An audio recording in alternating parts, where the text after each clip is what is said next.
Dr. Jung, we have been discussing in some detail some of the factors in the development of the personality of the individual, and you have very kindly elaborated for us on some of your fundamental concepts, such as the archetype and at least simply what it means, and certain types of archetypes such as the anima and the animus, and we try to show perhaps in our discussion some of the ways that your ideas may have differed from those of Dr. Freud. Now, another concept or idea that seems to be a very interesting one in your work, at least as I see it, is the term or concept persona. And of course, this seems to have a lot of relevance to the daily living of the individual. I wonder if you would mind telling us a little bit about how you construe this term persona. Well, this is a practical concept we need in elucidating people's relation. I noticed with my patients, particularly with people that are in public life, that they have a certain way of presenting themselves. For instance, take the doctor. He has a certain way. For instance, he has good bedside manners, and he behaves as one expects a doctor behaves. He may even identify himself with it and believe that he is what he appears to be. Yes. He must appear in a certain form, unless people don't believe that he is a doctor. And so when he's a professor, he's also supposed to behave in a certain way so that it is plausible that he is a professor, you know. So the persona is partially the result of the demands society has. And on the other side, it is a compromise with what one likes to be, or with what, or as one likes to appear. Say. Yes. Take, for instance, a parson. He also has his particular manner, and as corresponding to the general expectation, and he behaves also in another way, combined with his persona that is forced upon him by society in such a way that also his fiction of himself, his idea about himself, is more or less portrayed or represented. So the persona is a certain complicated system of behavior which is partially dictated by society and partially dictated by the expectations or the wishes one nurses oneself. Yes. Now, this is not the real personality, in spite of the fact that people will assure you that that is all quite real and quite honest, yet it is not. Yes. Now, such a performance, or say, the performance of the persona is quite all right, as long as you know that you are not identical with the way in which you appear. Yes. But if you are unconscious of this fact, then you get into sometimes very disagreeable conflicts. Namely, people can't help noticing that at home, for instance, you are quite different from what you appear to be in public. Yes. And people who don't know it stumble over it in the end. They deny that they are like that, but they are like that. They are it. And then you don't know, now, which is the real man? Yes. Yes. Is he the man as he is at home or in intimate relations, or is he the man that appears in public? It is a question of Jekyll and Hyde. Yes. Often. Yes. It is such, occasionally there is such a difference that you would almost be able to speak of the double personality. Yes. And the more that is pronounced, the more people are neurotic. Yes. They get neurotic because they have two different ways. They contradict themselves all the time, And in as much as they are unconscious of themselves, they don't know it. They think they're all one. Everybody sees that they are two. Yes. And some know him only from one side, so others know him only from the other side. And then there are situations that clash, because the way you are creates certain situations with people in your relations, and these two situations don't chime in, they are just dissonances. Yes, yes. And the more that is the case, the more the people are neurotic. Yes. Actually, would you say that the individual may even have more than two personas? In other words, could he possibly... Oh, rarely. You know, rarely. we can't afford it very well to play more than two roles. But there are cases, for instance, where people have up to 5 different personalities. Yes. In cases of dissociation of personality, where, for instance, the one person, say, call it person A, doesn't know of the existence of the person B, but B knows of A. Yes. Or there may be a third personality, C, that doesn't know of the two others. Yes. You see, there are such cases in literature. Yes. They They are rare. Very the rare. ordinary case is just an ordinary dissociation of a personality. Yes. One calls that a systematic dissociation, Yes. in contradistinction to the chaotic or unsystematic dissociation you find in schizophrenia. Yes. Now, you distinguish between the term persona and the term ego. In other words, as you see them, they're two different things.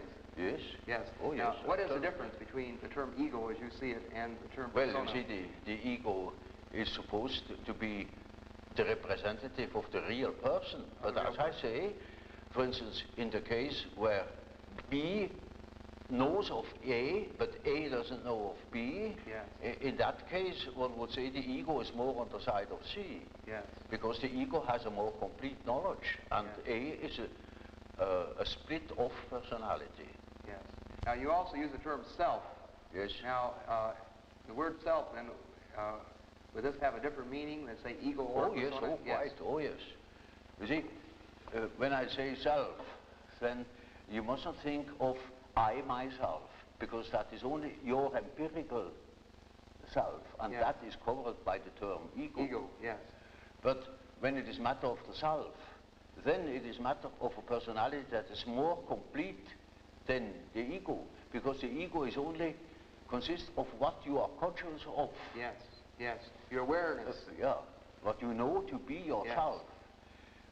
For instance, in our example, B that knows A, and A doesn't know B, B is relatively in the position of the self.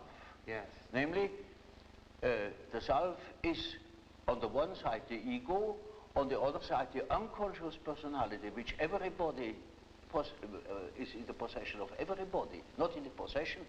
Very often it is just the other way around, that the unconscious is in possession of consciousness. Yes, yes. But that is a different case. Now, you see, while I am talking, I'm conscious of what I say, Yes. I'm conscious of myself, yet only to a certain extent. Quite a lot of things happen. For instance, I make gestures. I'm not conscious of them. Yes. They happen unconsciously. You can see them. Yes. I may say or use words, and I can't remember at all having used those words, or even at the moment I'm not conscious of them. Yes. So any amount of unconscious things occur in my conscious condition. I'm never wholly conscious of myself. Yes. While I'm trying, for instance, to elaborate an argument,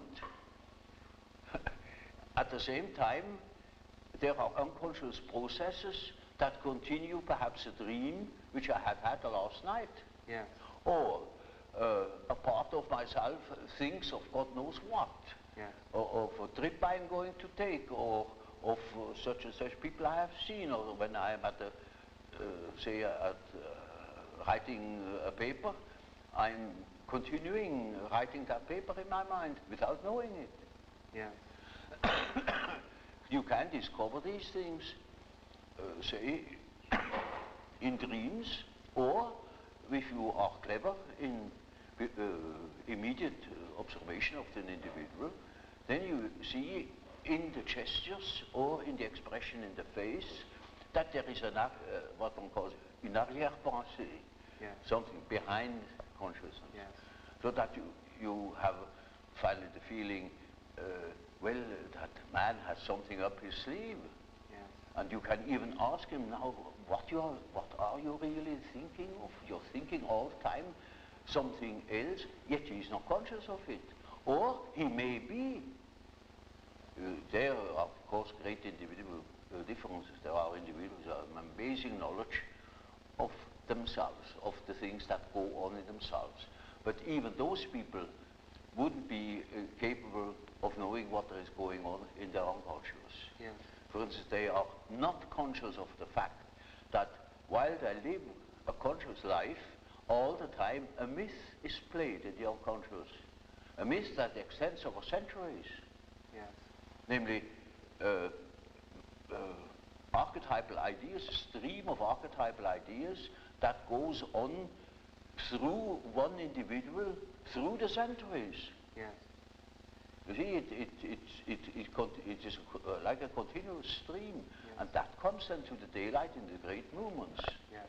Say in political movements or in spiritual movements. For instance, in the time before Reformation, people dreamt of the great change, and that's the reason why such great transformations could be predicted. Yes. If somebody has been clever enough to see what is going on in people's mind, in the unconscious mind, yes. would be able to predict it. For instance, I have predicted the Nazi rising in Germany through the observation of my German patients. Yes. They had dreams in which the whole thing was anticipated. Yes. And with considerable detail. And I was already absolutely certain in the years before Hitler came, in the beginning of the, well, I could say the year 1919, I was sure that something was threatening in Germany, something very big and very catastrophic. And I only knew it through the observation of the unconscious. You see, there is something very particular in the different nations. And this is a peculiar fact that the archetype of the anima plays a very great role in Western literature, French and Anglo-Saxon, yes. not in Germany. Yes. There are exceedingly few examples in German literature where the anima plays a role. Yes. You know, that simply comes from the fact that not one woman is buried unless she is buried as Alt-Kaminfegersgattin, at least. Yes. Yes. She must have a title, otherwise she hasn't existed. That's right. That's right. And so you see, it is just as if, now mind you, this is a bit drastic, but it illustrates my point. In Germany, there are no women. There is Frau Doktor, Frau Professor, Frau Kommerzienrat, the grandmother, the mother-in-law, the grandfather, father, the son, the daughter, the sister. No woman. Yes. Yes, I see. La femme. La femme. Ça n'existe pas. Doesn't exist. Well, it is the idea, you see. Now that is an enormous important fact, which shows that in the German mind there is going on a particular myth, something very particular. Yeah. And psychologists really should look out for these things. Yeah. But they prefer to think that I am a prophet. Yes. Ha! Now, just in the same context of journey, this is, of course, a very interesting and remarkable set of statements here. How would you look at Hitler in this light? would you see him as a personification, a symbol of the Father? Oh, well, no. No. Not at all. I know. No, you see, I couldn't possibly explain that very complicated fact Hitler represents. It is too complicated, you know. He is a hero figure. Yes. And the hero figure is far more important than any fathers that have ever existed. I see. Much broader than No, he the was immediate not a father father figure. at all. Not at all. He was a hero Yes. in the German myth. Yes. And, mind you, a religious hero. He was a savior. Yes. Yes. He was meant to be a savior. That is why they put his photo upon the altars. Yes. Even. Yes. Or somebody declared on his tombstone that he is happy that his eyes have beheld Hitler, Yeah. and now he can die in peace. Oh, he's just the hero myth, you know. Yeah. Now, getting back to the idea of the self, and the self incorporates these unconscious factors. The self incorporates these unconscious The self factors. is merely a term that designates the whole personality, because the whole personality of man is indescribable. Yes. His consciousness can be described. His unconscious cannot Not be described, because the unconscious, as I must repeat myself, Yes. is always unconscious. Yes. And it is really unconscious, but really does not know it. Does not know about it. And so we don't know our unconscious personality. We have hints, we have certain ideas, but we don't know it really. Nobody can say where man ends. That is the beauty of it, you know. Yes. It's very interesting. Yes. The unconscious of man can reach God knows where. There we are going to make discoveries. Yes. Yes. Now, another set of ideas, which of course are very, very well known to the world, that of course you have originated, center around the terms introversion and extroversion. Yeah. And I know that you're aware of the fact that these terms have now become so widely known that the man on the street is using these terms constantly, describing his wife or his friends and so on and so forth. It's become probably the most used psychological concepts by the layman that we have. Oh, like the word complex. I have invented it too. That comes from their social association experiments. Yes, that's right. Well, you see, this is simply practical, because there are certain people who definitely are more influenced by their surroundings than by their own intentions. While there are other people who are more influenced by the subjective factor. Now you see, the subjective factor, that's very characteristic, was understood by Freud as a sort of pathological autoerotism. Yes, yes. Now this is a mistake. You know, we have, the psyche has two conditions, two important conditions. The one is the environmental influence, yes.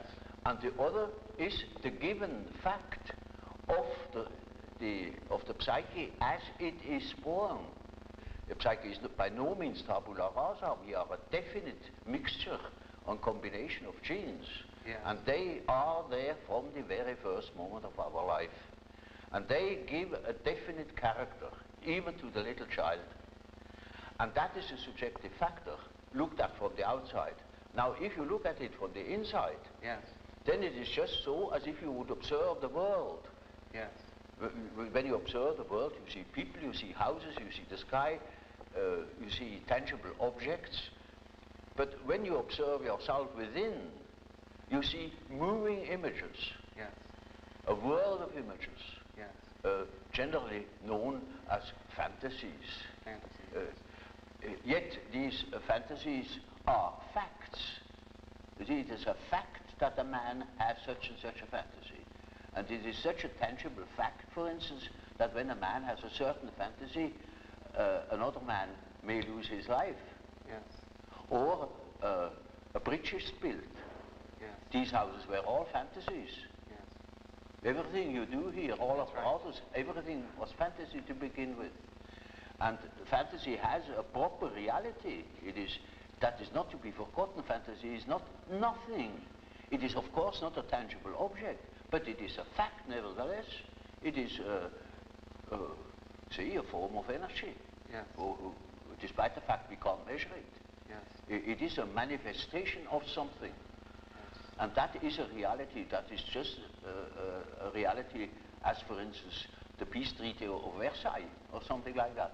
Yes. It is no more. You can't show it. Yes. But it has been a fact. Yes. Yes. And so the psychical events are facts, are realities.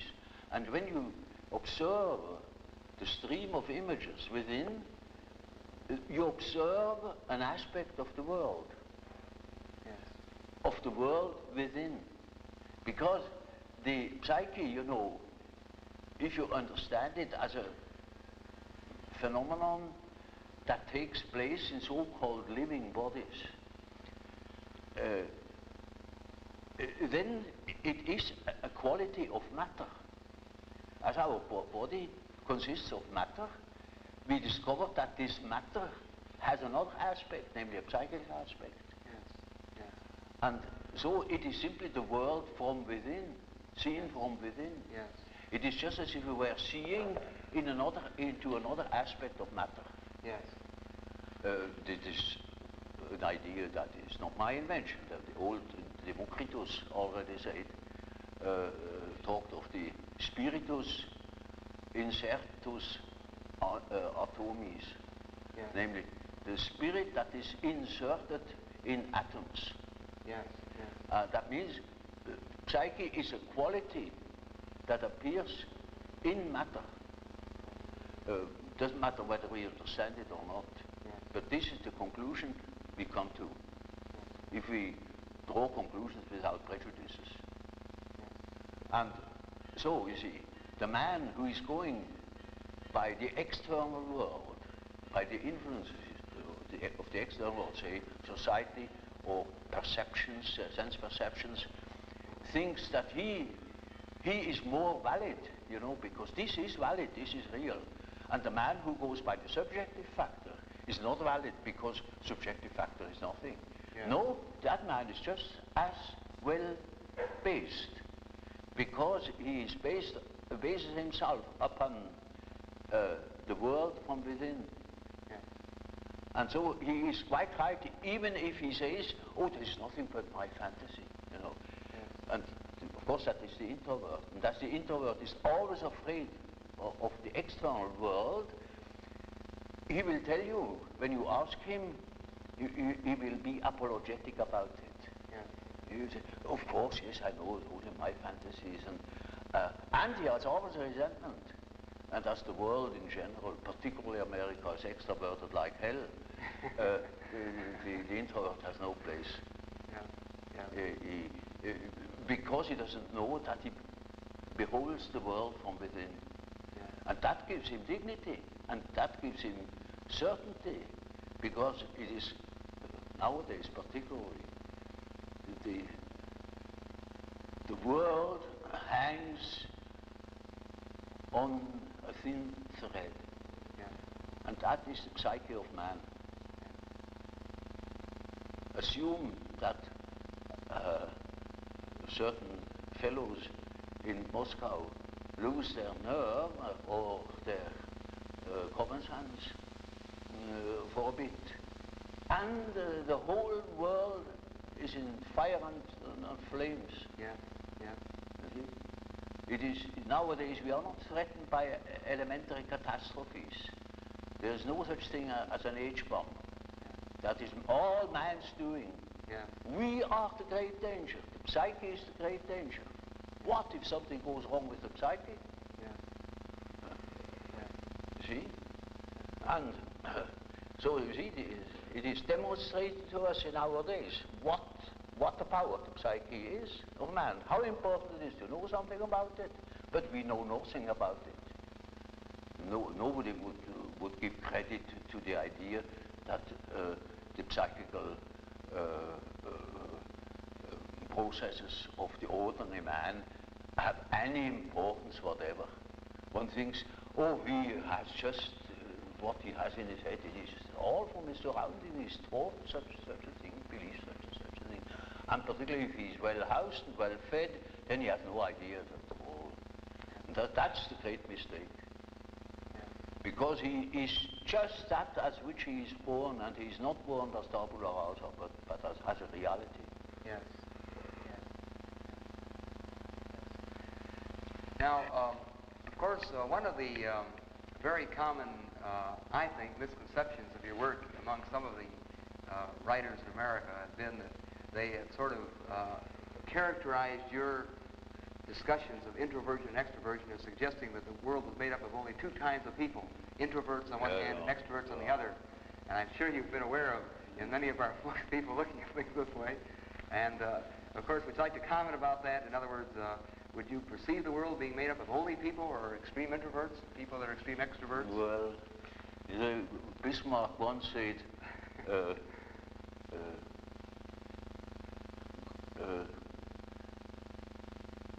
God may protect me against my friends.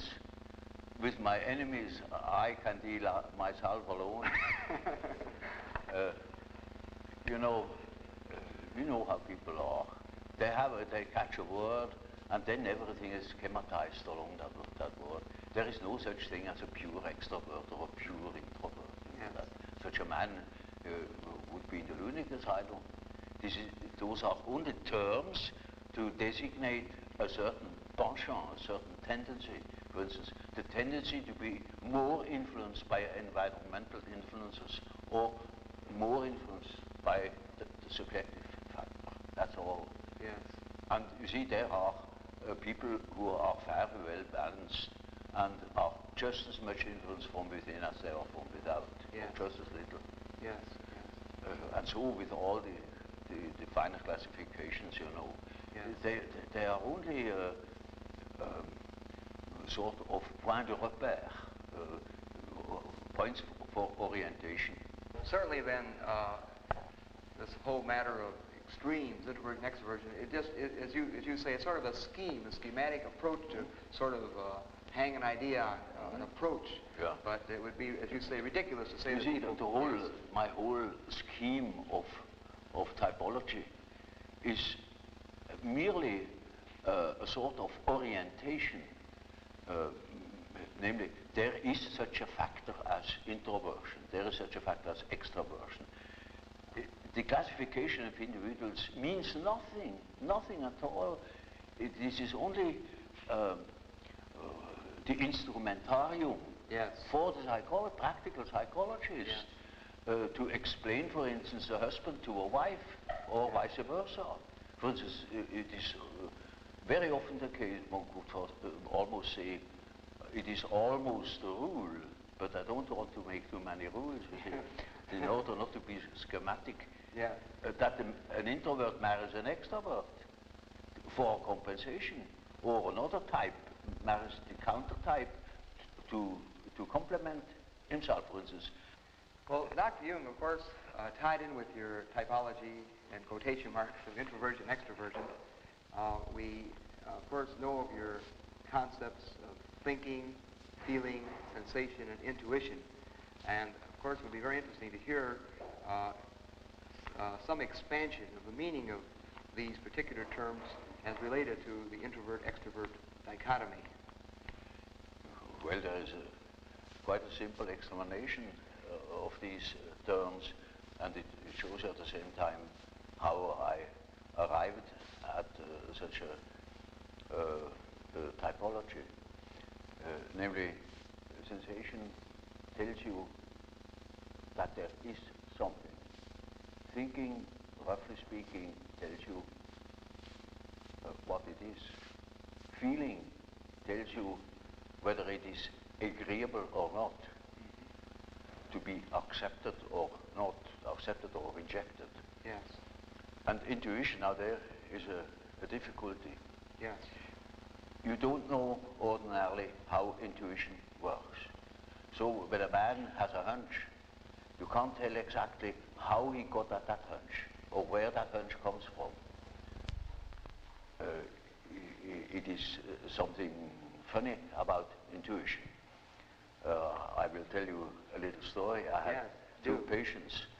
The the man was a sensation type, and the woman was an intuitive type. Of course, they felt attraction. And so they took a little boat and went out to the Lake of Zurich. And there were those birds that dive after fish, you know. Yeah. And then after a certain time they come up again, and you can't tell where they come up. And so they began to bet who was the first to see the bird. Now, you would think that the one who observes reality very carefully, the sensation type, would of course win out. Yeah. Not at all. The woman won the bet completely. Yeah. She was beating him on all points. Yeah. Because by intuition she knew it before. I see. See? Now, how is that possible? Yeah. Well, sometimes, you know, you can really find out how it works by finding the intermediate links. You see, it is a perception by intermediate links, and you only get the result of that whole chain of associations. Yes. Sometimes you succeed in finding out, but more often you don't.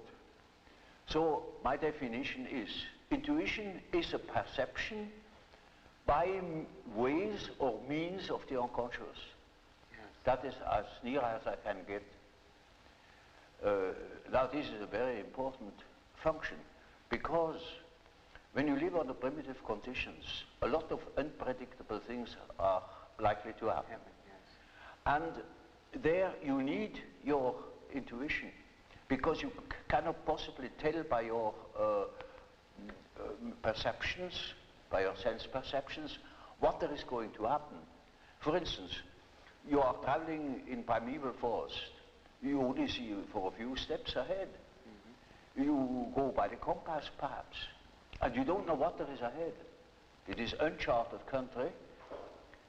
If you use your intuition, then you have hunches. And when you live under such primitive conditions, you instantly are aware of hunches. For instance, there are places that are favorable, there are places that are not favorable. You can't tell for your life what it is. Yes. But you better follow these hunches. Yes. Because anything can happen. You see, and, quite unforeseen things. For instance, at the end of a long day, you approach a river, and you don't know that there is a river. Yet, when you come to the river, that is quite unexpected. For miles there is no human habitation. You cannot swim across. It's all full of crocodiles. So what? You see? Now, such an obstacle hasn't been foreseen.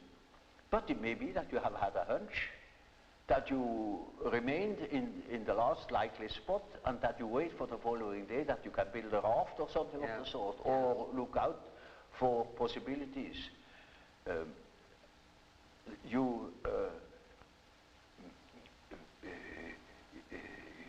For instance, you also can have intuitions that constantly happens in our jungle called a city. Yeah. You can have a hunch something is going wrong, particularly when you are driving an automobile. Yeah. For instance, it is a day where nurses appear in the street. Yeah. And they always try to get something interesting, like a suicide, you know, to be run over. That's what marvelous, apparently. Yes. And then, you know, you get a peculiar feeling, and really, at the next corner already is a second nurse that runs in front of the automobile. Yeah. You see, duplicity of cases, you know, that is a rule, you know, that such chance happenings come in groups. Yeah. And so you see, we have constantly warnings, hints that consists perhaps in a slight feeling of uneasiness, uncertainty, fear. Now, under primitive circumstances, you pay attention to these things. They mean something. With us in our man-made, absolutely, apparently safe conditions, we don't need that function so very much. Yes. Yet we still use it. So you find intuitive types, for instance, amongst bankers, Wall Street men. Yeah. They follow hunches, you know, gamblers of all descriptions. Yeah. You find the type very frequently among doctors, because it helps them in their prognosis. Sometimes a case can look quite normal, as it were, and you don't foresee any complications. Yet, an inner voice tells you, now look out, here is something not quite all right, you know. Yes. You cannot tell why and how, but we have a lot of subliminal perceptions, you know, sense perceptions. And from those, we probably draw a good deal of our intuitions. But that is perception by the way of the unconscious. Yeah. And you can observe that with intuitive types. You see, intuitive types very often do not perceive by their eyes or by their ears. They perceive by intuition. For instance, once it happened that I had a woman patient in the morning at 9 o'clock. And you see, I often smoke my pipe, and there's a certain smell of tobacco in the room, or a cigar. And so she came and said, but you begin early. I said, you call it early at 9 o'clock? But no, you must have seen somebody at 8 o'clock. I said, how do you know? There had been a man there that had come at 8 o'clock already. Then she said, oh, well, I just a hunch. There must have been a gentleman with you this morning. I said, but how do you know it was a gentleman? He said, oh, well, I just had the impression, the atmosphere was just like a gentleman here. Yeah. All the time, you know, the ashtray was under her nose, and there was a half-smoked cigar. Yes. But she wouldn't notice it. Yeah. So you see, the intuitive is the type that doesn't see the stumbling block before his feet, but he's rat for 10 miles. Yes. Do you make a distinction between an intuitive extrovert and an intuitive introvert? Yes. All these types can be on the extrovert or introverted line. For example, more specifically, what would be an example or a difference between an intuitive extrovert and an intuitive introvert? Well, you know, you have chosen a somewhat difficult case, you know, because one of the most difficult types is the intuitive introvert, you know. The intuitive extrovert you find among hunters, bankers, gamblers. That is quite understandable. But the introvert the introverted variety is more difficult because he has intuitions as to the subjective factor, namely the inner world. Yes. And of course that is now very difficult to understand because what he sees are most uncommon things, and he doesn't like to talk of them if he's not a fool, because he would spoil his own game by telling what he sees, because people won't understand it. Yes. For instance, once I had a patient, a young woman, about 27 or 8, and her first words were, when I had seated her, she said, you know, doctor, I come to you because I have a snake in my abdomen. I said, what? She said, yes, a snake, a black snake, coiled up right in the bottom of my abdomen. And I must have made a rather bewildered face at her. And she said, you know, I don't mean it literally, but I should say it was a snake. It was a snake. You see? Now, you see, our further conversation a little later was that she said, that was about in the middle of our treatment that only lasted for 10 consultations. She had foretold me, I come 10 times and then it's all right. I said, how do you know? Oh, I got a hunch, you see. Yeah. And really, about the 5th or 6th hour, she said, doctor, I must tell you, the snake has risen. It is now about here. Hunch. And then, on the 10th day, I said, now, this is our last hour. And do you feel cured? And she said, beaming, she said, you know, this morning, it came up and came out of my mouth, and the head was golden. And those were her last words. Now, you see, that same girl, when it comes to reality, she came to me because she couldn't hear the step of her feet anymore. Yes. Because she walked on air. Yes. Literally. Yes. She couldn't hear it, and that frightened her. And when she came to me, I asked her for her address. And then she said, oh, pension so-and-so. Well, it is not just called pension, but it is a sort of pension. And it is, I never had heard of it. Yes. And now, I'm curious, I never have heard of that place. Well, it's a very nice place, he said. Curious enough, there are only young girls there, very nice and very lively young girls. And they have a merry time. I often wish they would invite me to their merry evenings. And I said, but do they amuse themselves all alone? Said, oh no, there are plenty of young gentlemen coming in, and they have a beautiful time, but they never invite me. It turned out that it was a private brother. Yes.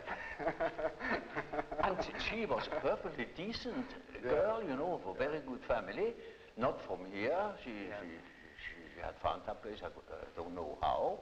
And she was utterly unaware that those were all prostitutes. I said, for heaven's sake, you fell into a very dark place. You hastened to get out of it. You see, that was her sensation. Yeah. You see, she didn't see reality, yeah. but she had hunches like anything, and they came off. Yeah. Now, you see, such a person cannot possibly speak of her experiences. Yes. Because everybody would think she's absolutely crazy. Yes. I myself was quite shocked when I thought, for heaven's sake, is that case a schizophrenia? Yes. Because you don't hear that kind of speech. Right. But she assumed that the old man, of course, knows everything, and he even doesn't understands such kind of language. Yeah. So you see, if when the intuitive, the introverted intuitive would speak what he really perceives, then practically nobody would understand it. He would be misunderstood. And so they learn to keep things to themselves. And you hardly ever hear them talking of these things. That is a great disadvantage. But it is an enormous advantage in another way. Not to speak of the experience they gather in that respect, but also in human relations. For instance, they come into the presence of somebody they don't know, and suddenly they have inner images. And those inner images give them a more or less complete information about the psychology of the partner. Yes. You know, that is, but the case can also happen that they come into the presence of somebody who they don't know at all, not from Adam, and they know an important piece out of the biography of that person. Yes. Yes. and are not aware of it, and tell the story. Yes. And then the fat is in the fire. Yes, that's right. You see, so the introverted intuitive has in a way a very difficult life, although one of the most interesting lives. Yes. But it is difficult often to get into their confidence, Yes, you know. yes, because you say they're afraid that people will think they're sick. The things that are interesting to them or are vital to them are utterly strange to the ordinary individual. Yes.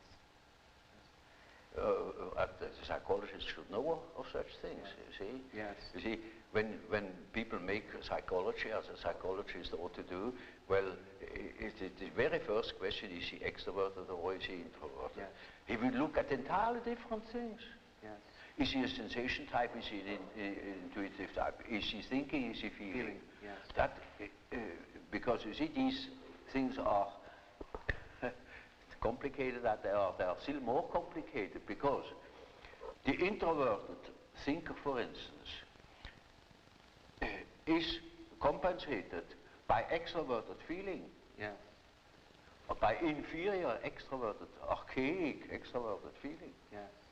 So an introverted thinker may be very crude in his feeling life. For instance, the introverted philosopher that is always carefully avoiding women will be married by his cook in the end.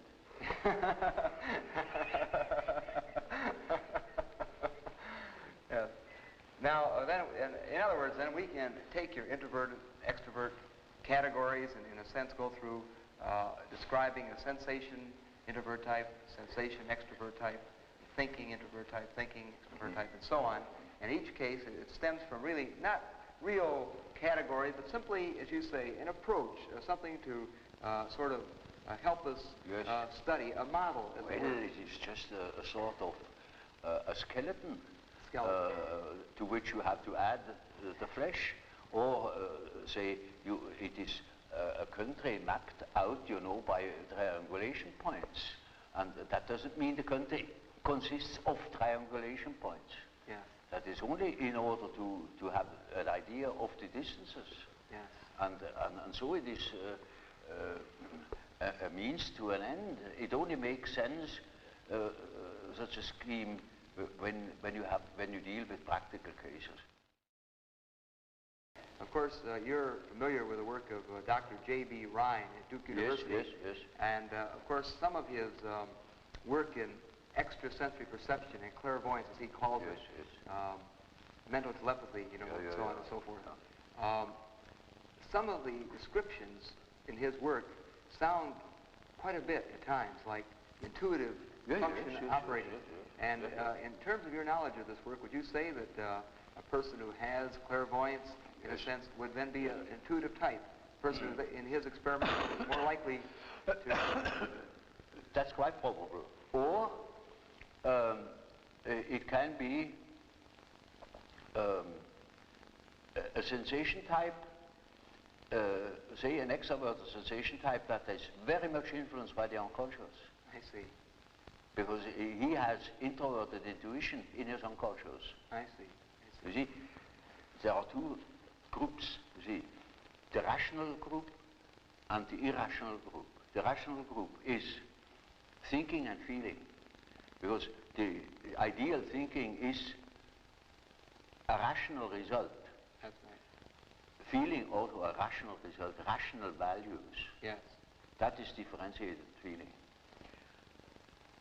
Whereas sensation must needs be irrational, because it may not prejudice facts.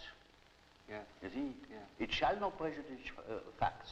The real ideal perception is that you have an accurate perception of the things as they are, without addition or corrections.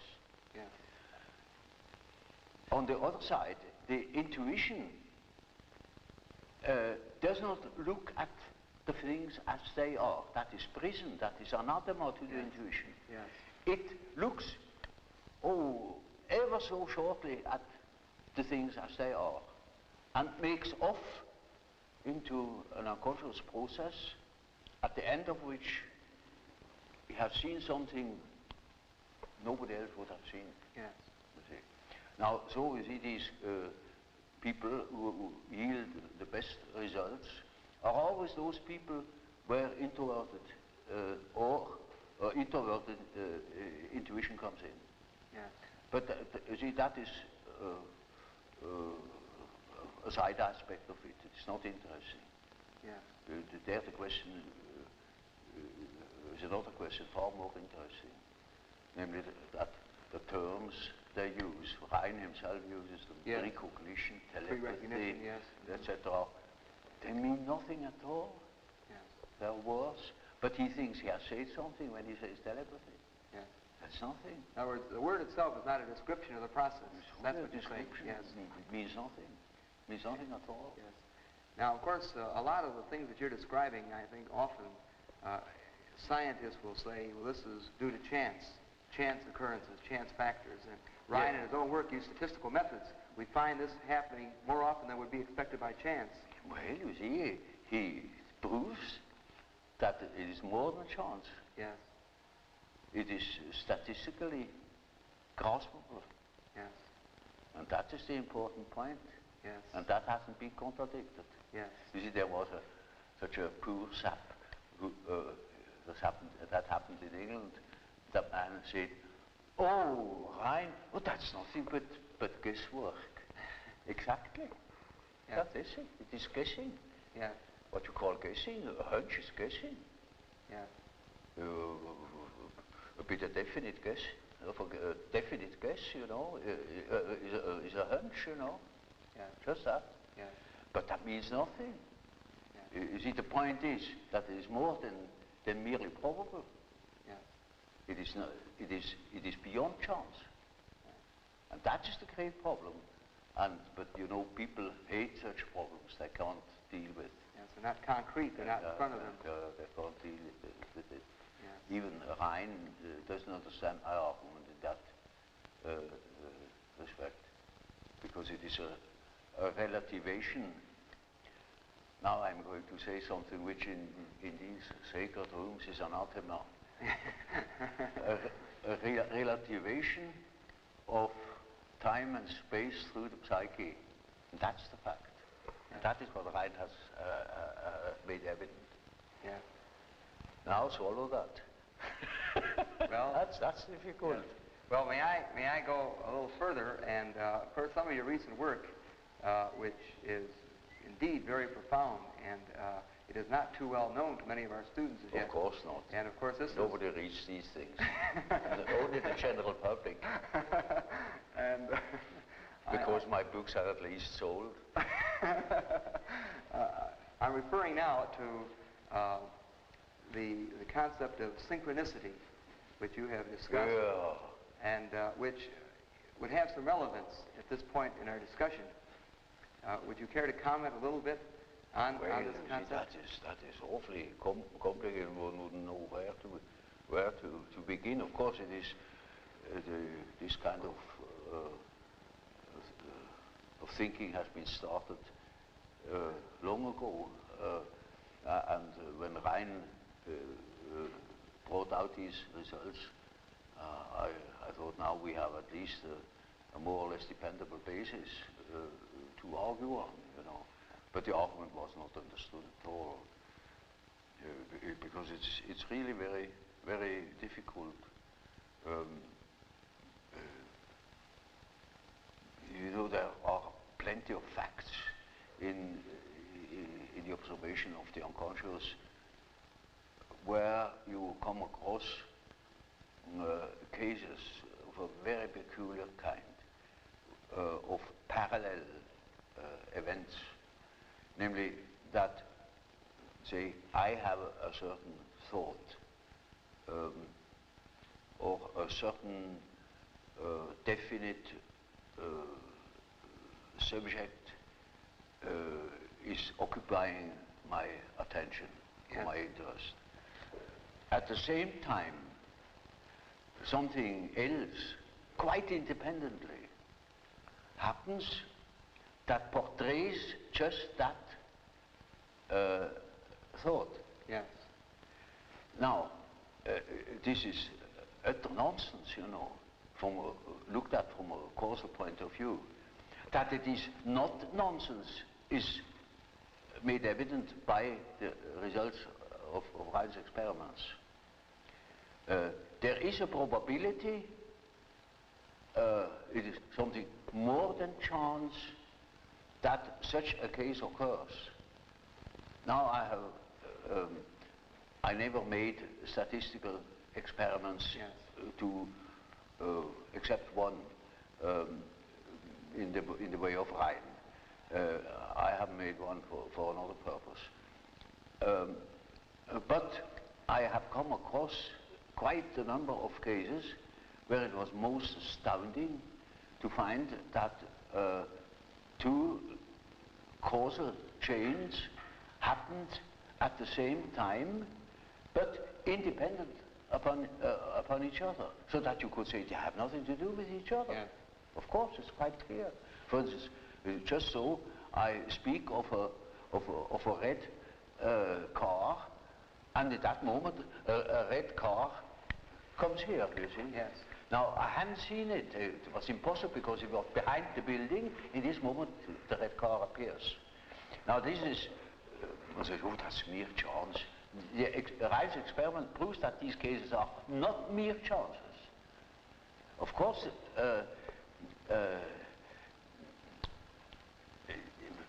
many of these things are occurrences where we cannot apply such an argument, otherwise we would be superstitious. We can't say, now this car has appeared because here was some remarks have been made about the red car. Yes. It's not cause and effect. Oh, this is a miracle that the red car appears. It is not, it is chance, just chance. But these chances happen more often than chance allows. Yes. And that shows that there is something behind it. Yes. So you see, Ryan has a whole institute and with many co-workers. Yes. And has the means. We have no means here, you know, and I had no means to make such experiments. Otherwise, I probably would have done them. But this just was physically impossible. So I had to content myself with the observation of facts. I began an examination of the human attitudes, namely how our consciousness functions. I couldn't help seeing, for instance, the difference between Freud and Adler. Typical difference. The one assumes that the things evolve along the line of the sex instinct. The other assumes that things evolve along the line of power drive. And there I was in between the two, but I could see the justification of Freud's view. I could also see the same for Adler. And I knew that there are plenty of other ways in which things could be envisaged. And so I considered my scientific duty to examine first the condition of the human consciousness that is the originator of ways of envisaging. It is the factor that produces attitudes, conscious attitudes towards certain phenomena. So when you know, for instance, that there are people who see the difference between red and green, you can take it for a fact that everybody sees that difference. Not at all. There are cases of Darwinism and so on, you know. The one sees this, the other sees that, and I tried to find out what the principal differences were. And that is the book about the types. And so first is introverted and extroverted attitude, then the functional aspects, namely which of the four functions is predominant. Now mind you, these four functions were not a scheme I had invented and applied to psychology. On the contrary, it took me quite a long time to discover that there is another type, but the thinking type. This I thought my type is of course that is human. It is not.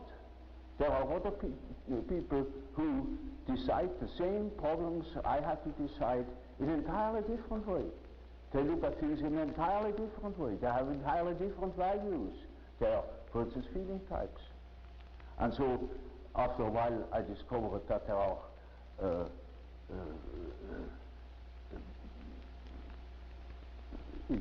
intuitive types.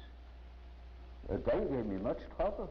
It took me over a year to become somewhat clear about the existence of intuitive types. And the last and the most unexpected was the sensation type. And only later on I saw that those are naturally the four aspects of conscious orientation. You can increase the number of principles, but I found the most simple way is the way I told you. Yes. As the division by 4 is a simple and natural division of a circle. I didn't know the symbolism of this particular classification. Only when I studied the archetypes, I became aware that this is a very important archetype that has played an enormous role. I also found in the study of the types that it gives us a certain lead as to the personal nature of the unconscious, the personal quality of the unconscious in a given case. But to take an extrovert, well, his unconscious has then an introverted quality, because all the extroverted qualities are played in consciousness, and the introversion is left with the unconscious, therefore it has introverted qualities, and so on with the functions the same. Yes. That gave me a lead of the diagnostic value. It helped me to understand my patients. Well, Professor Jung, we have been discussing many of the very fundamental ideas in your theories, such as anima and animus, and of course being representative of the whole idea of archetypes, as you explained it so interestingly. And we talked a little bit about this whole conception of the ego and the self and the persona as they are involved in all of this. And as we speak, of course, it begins to point to the direction of the sort of question that is so important as we try to understand the individual. And this centers around the problem of motivation, why the person does what he does.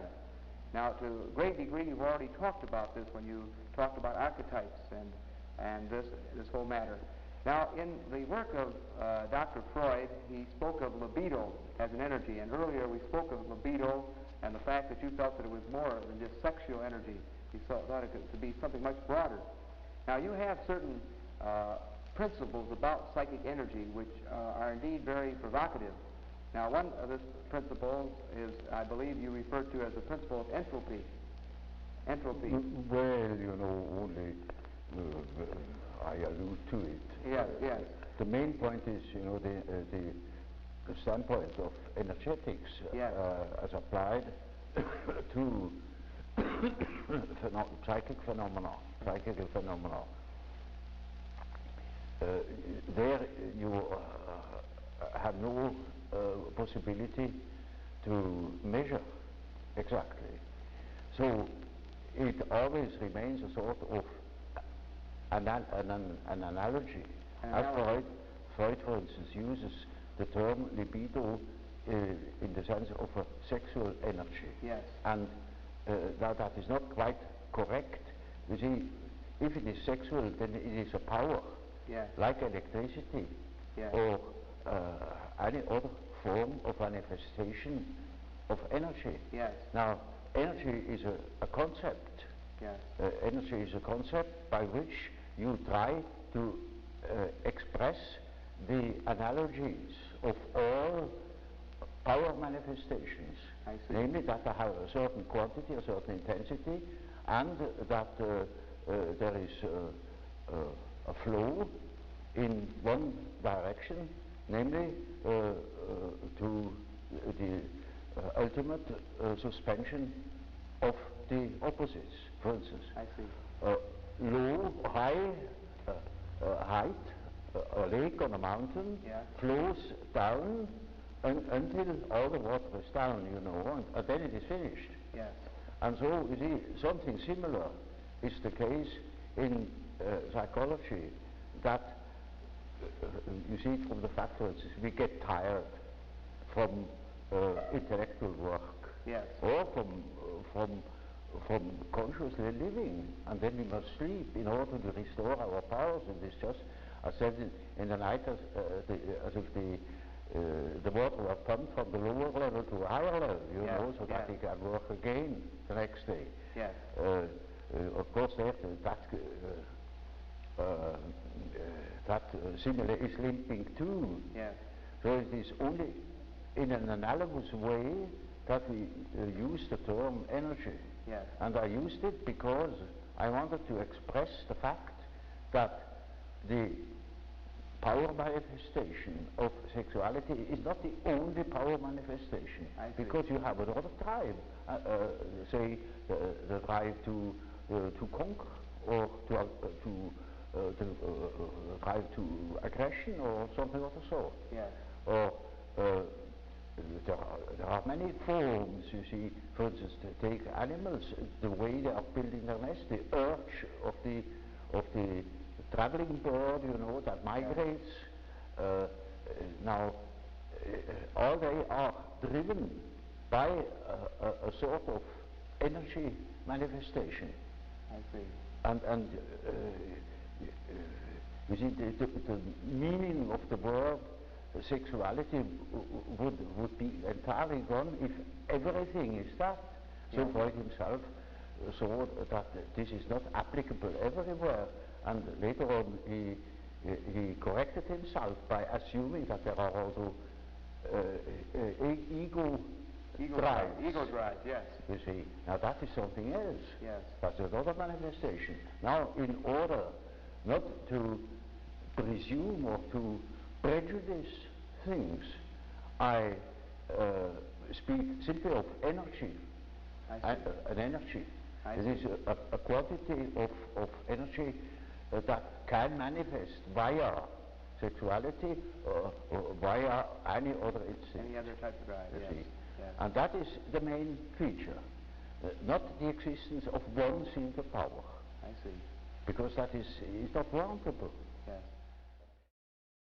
Now, another thing about motivation, or the condition which arouse and direct and sustain the individual, there seems to be two views that we find in much of our psychology in America today. Now, one is might be called an historical view, where we try to look in the history and development of the individual for answers to why he is doing certain things at the moment. Then we have another view, which was postulated and discussed by Dr. Kurt Lewin, Dr. Kurt Lewin, which is sort of a field theory. He thinks that the history, the past, is not important motivation, but all conditions which affect the individual at that moment. We can predict behavior by knowing all the conditions of that moment, but we don't have to go back to the past to understand why the person does what he does. Now, would you think that this present field idea of Dr. Lewin has any virtue? Does it make any sense? Obviously, you see, I always insist that even chronic neurosis has its true cause in the moment. In the moment. Now. The neurosis is made every day by the wrong attitude the individual has. But that wrong attitude is a historical fact. That means to be explained historically by things that have happened in the past. But that is one-sided too, because the all psychological facts are oriented not only to a cause but also to a certain goal. Yes. You see, they are in a way teleological. Yes. Namely, they serve a certain purpose. Yes. And so, a wrong attitude can have originated in a certain way long ago. Yes. But it wouldn't exist today anymore if there were not immediate causes and immediate purposes that keep it alive today. Yes. Yes, I see. So a neurosis can be finished suddenly on a certain day, despite of all causes. Yes. One has observed in the beginning of the war, cases of compulsion neurosis that have lasted for many years, yes, suddenly were cured. Yes. Yes. Because they got into an entirely new condition. It is like a shock. You see that with shock. Even the schizophrenia can be vastly improved by a shock. Yes. Yes. Because that's a new condition. It is a very shocking thing that shocks them out of their habitual attitude, and then they are no more in it, and then the whole thing collapses, the whole system that has been built up for years. Yes. So in therapy, in working with a patient, you would not say that it's absolutely imperative to have to more or less reformulate all of his past life in order to help him with his present neurosis. You feel that you could deal with him at the moment with his problem as it is at this time. It is not necessary to go back and probe into things that happened to him during his first, second, and third year of life. You see, there is no system about it in therapy. Yes. In therapy, you treat the patient as he is in the present moment, irrespective of causes and such things. That is all more or less theoretical. Yes. There are cases who know just as much about their own neurosis as I know about it, in a way. Yes. In such cases, I can start right away with posing the problem. For instance, there is a case, a professor of philosophy, and he imagines that he has cancer. Yes. He shows me several dozen X-ray plates that prove that there is no cancer. Yes. He says, of course I have no cancer, but nevertheless I'm afraid I could have one. You see, I have consulted so many surgeons, and they all assure me there is none, and I know there is none, but I might have one, you see, and that's enough. Yeah. Now, you see, such a case can stop from one moment to the other. Yeah. He simply stops thinking such a foolish thing. I see. I see. But that is exactly what he cannot do. Yes. And in such a case, I say, well, it's perfectly plain to you. It's nonsense what you believe. Now, why are you forced to believe such nonsense? What is the power that makes you think such a thing against your free will? You know it is nonsense, and why should you think it? Or what for should you think it? Yeah. Yeah. Well, and what is that power that makes you think such a thing? It's like a possession, you know. Yes. Exactly. It's Yes. like a demon Yes. in him Yes. that makes him think like that, Yes. in spite of the fact that he doesn't want it. Yes. You see, then we have the problem. That is the problem for an intellectual man. And then I say, now, you see, you don't know, you have no answer. Yes. I have no answer. Yes. Now what are we going to do? Yes. I say, now we must see what you dream. Because the dream is the manifestation of the unconscious side. Now he never has heard of the unconscious side. So I must explain to him that he has an unconscious, and that the dream is a manifestation of it, and if we succeed in analyzing the dream, we might get an idea about that power that makes him think like that. I see. I see. You see? In such a case, one can begin right away with the analysis of dreams. Yeah. And in all cases that are a bit serious, mind you, this is not a simple case, this is a very serious and difficult case, in spite of the simplicity of the phenomenology, of the symptomatology. Yes. In all cases, after the preliminaries, as it were, history of the family, the medical anamnesis, etc., we come to that question. What is it in your unconscious that makes you wrong? Yes. That hinders you to think normally? Yes. And then we are there where we can begin with the observation of the unconscious. And then, day by day, one goes on by the data the unconscious produces. Yes. You see, we discuss the dream, and that gives a new surface to the whole problem. And he will have another dream, and the next dream gives again an answer, because the unconscious is in a compensated relation to consciousness. And after a while, we get the full picture. Yes. And if he has a full picture and has the necessary moral stamina, well, then he can be cured. I see. But in the end, it is a moral question whether a man applies what he had learned or not. Yes. So you see then, in a sense, in this situation, the unconscious plays a very important part. The unconscious, which is found in the dream. But as you see it then, what you have found in this dream is not necessarily then a image or symbol of what has happened in the past in his particular life. Not at all. It is just the symbol of the symbol is not, you see, that is a special term. It is the manifestation of the situation of the unconscious, looked at from the unconscious. I see. You see, I tell you, for instance, something which is my personal or subjective view. Yes. And if I ask myself, now, are you really quite convinced of it?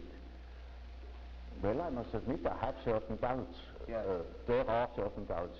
Not in the moment when I tell you, but these doubts are in the unconscious. And when I have a dream about it, these doubts come to the foreground in my dreams. Yes. And that is the way the unconscious looks at the thing. Yes, yes. It is just so as if the unconscious would say, oh yes, that's all very well what you are stating, but you omit entirely such and such a point. Yes, yes. Now, as the unconscious acts on this present situation, now looking at this thing in motivational, broad motivational terms, now this effect of the unconscious is not something which is the result of repression in the same way the orthodox psychoanalyst looks at it all, then, as you say. No, it may be, you know, that what the unconscious has to say is so disagreeable that one prefers not to listen. Yes. And in most cases, people would be probably less neurotic if they could admit the things. Because these things are always a bit difficult or disagreeable or inconvenient or something of the sort. So there is always a certain amount of repression. But that is not the main thing. Not the main thing is that they are really unconscious. Yes. And you see, if you are unconscious about certain things that ought to be conscious, then you are dissociated. I see. And then you are a man whose left hand never knows what the right is doing. Yes. And counteracts or interferes with the right hand. Yes. Now such a man is hampered all over the place. Yes, yes. Now, looking at the unconscious in this way, of course this is as you say, it's unconscious, how can we know about it? Yeah. But trying to, just for that moment, just as an illustration, would a particular individual, we might say, who has been brought up in a culture such as the culture of India, a particular individual in India, as we were to, if we could examine his unconscious, would it be in many respects, say, similar to the unconscious of a particular individual who was, say, lived in Switzerland all of his life? In other words, you spoke earlier about these universals. Yes. Would there be a great deal of equivalence between the unconscious of a particular individual who has been raised in one culture and another individual who was raised in an entirely different culture? Yes. Well, you see, that question is also complicated, because when we speak of the unconscious, we almost should say, which unconscious? Namely, is it that personal unconsciousness which is characteristic for a certain person, for a certain individual? Yes, so that you have the personal unconscious. This is one unconscious. That is a personal unconscious. And you call it the personal. And in treatment, for instance, in the treatment of neurosis, you have to do with that personal unconscious for quite a while. And then only dreams come that show that the collective unconscious is touched upon. Now, as long as there is material for personal nature, yes, you have to deal with the personal unconscious. yes, But when you get to say to a question, to a problem, which is no more merely personal, but also collective, you get collective dreams. yes. Now, the distinction then between the personal unconscious and the collective unconscious then is that the personal is could be more involved with the immediate life of the individual, Oh, yes. and the collective would be universal, would Yes. be the same, More have elements of all men. It would be collective. Collective in the sense. For instance, you know, every society has collective problems, Yes, collective convictions, and so on. yes, Now, we are very much influenced by them. yes, For instance, you belong to a certain political party or Yes. to a certain confession. yes, And that can be a serious determinant of your behavior. yes, Now, as long as your personal conflict doesn't touch upon it, it's no question, it doesn't appear. But the moment yes, you transcend your personal sphere and come to your unpersonal determinants, say to the question, a political question, Yes. or any other social question, which really matters to you, yes, then you are confronted with a collective problem, and then you have collective dreams. yes. I wonder if it would be too presumptuous of me to ask if you could, for the moment, think of an actual case of perhaps a patient or a friend in which you might show us rather specifically how the personal and the collective unconscious were acting in, say, his neurosis or perhaps in a problem that he may have Well, had at the you moment. see, there is an enormous amount of personal dreams, for instance, and I couldn't possibly tell you just a moment, Yes. simply for Archetypes. Yes. There are millions of such personal dreams that simply deal, for instance, with the fact how your relation is to your father or to your mother or to your wife or Yes. and so on, with all sorts of individual variations. Yes. Now, but suppose a patient comes to that level, or that his conflict begins to become really very serious, so that his mind might suffer. Yes. Then he can have a collective dream, Yes. in which clearly mythological motives appear. I see. There are plenty of examples in literature. All right. The book, you know, an introduction to the psychology of the unconscious. Yeah. There are such dreams. Yes. And that it can be. I remember, for instance, a case. Was a very learned man and very rational. Yes. And he had, of course, a lot of personal problems, and but they got so bad that he got into very disagreeable relations to his whole surroundings. Yes. He was, for instance, a member of a society, and he got into a brawl with the people of that society, you know. Yes. And it was very quite shocking. Yes. Now, he started with collective dreams. Yes. Suddenly he dreamt of things he had never thought of in his life before. Yes. Mythological motives, and he thought he was crazy. Yes. Because he couldn't understand it at all. Just as if the whole world was transformed. Now that is what you see in cases of schizophrenia. Yeah. In that case, it was not a case of schizophrenia. As examples, you can take any of these collective dreams I published. Yes. There are plenty. For the moment, I cannot remember a suitable example. You know, to make it clear I should tell a long story. All right. And then you see where it applies, otherwise it makes no sense, and then something short. Well, I told you that case of that intuitive girl. Yes, yes. Who suddenly came out with the statement that she had a black snake in the belly. Yes, yes. Well, now, that is a collective symbol. Yes. That is not an individual fantasy. That is a collective fantasy. A collective, yes. That is well known in India. Yes. Well, she has nothing to do with India, but we have it too. It was generally human. Yes. But it's entirely unknown. So that I even the first moment thought, perhaps he's crazy. Yes. But she was only highly intuitive. Yes. It is in India known. It is the basis of a whole philosophical system of Tantrism. Yes. This is Kundalini. The Kundalini serpent. I see. You see, and that is something known to some few specialists. Yes. Generally, it's not known that we have a serpent in the abdomen. Yeah. Yeah. But that is a collective, you see, that is a collective dream or a collective fantasy. Yes. Now, in day-to-day living, the individual, is it possible that things that trouble him and cause tension, that he represses? Now, these things that he represses will become part of the personal unconscious. Yes, part of the personal unconscious. Yes, you see, he doesn't repress consciously always. Yes. These things disappear simply, disappear, and Freud explains that by an act of repression. Yes. But you can prove that these things never have been conscious before. Yes, yes. They simply don't appear.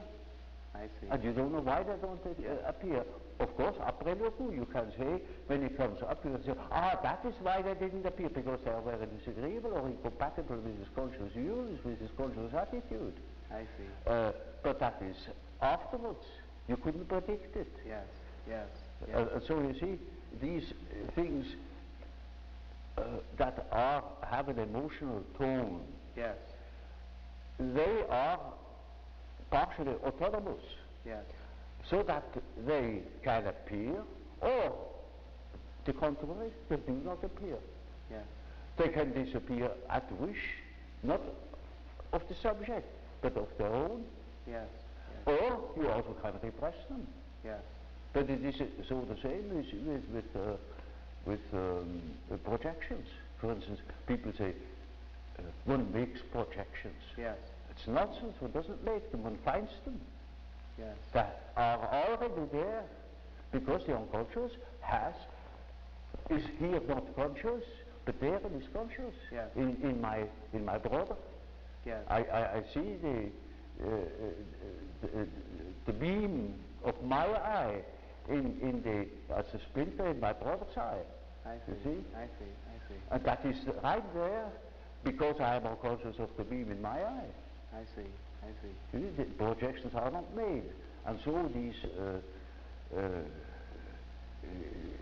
these disappearances or these so-called repressions are just like projections. They, instead of being projected into somebody or into something outside, they are introjected. They are already unconscious. Already unconscious. I see. But you are not the one that is doing it. I see. There are cases, sure, but I should say the majority of cases are no repressions.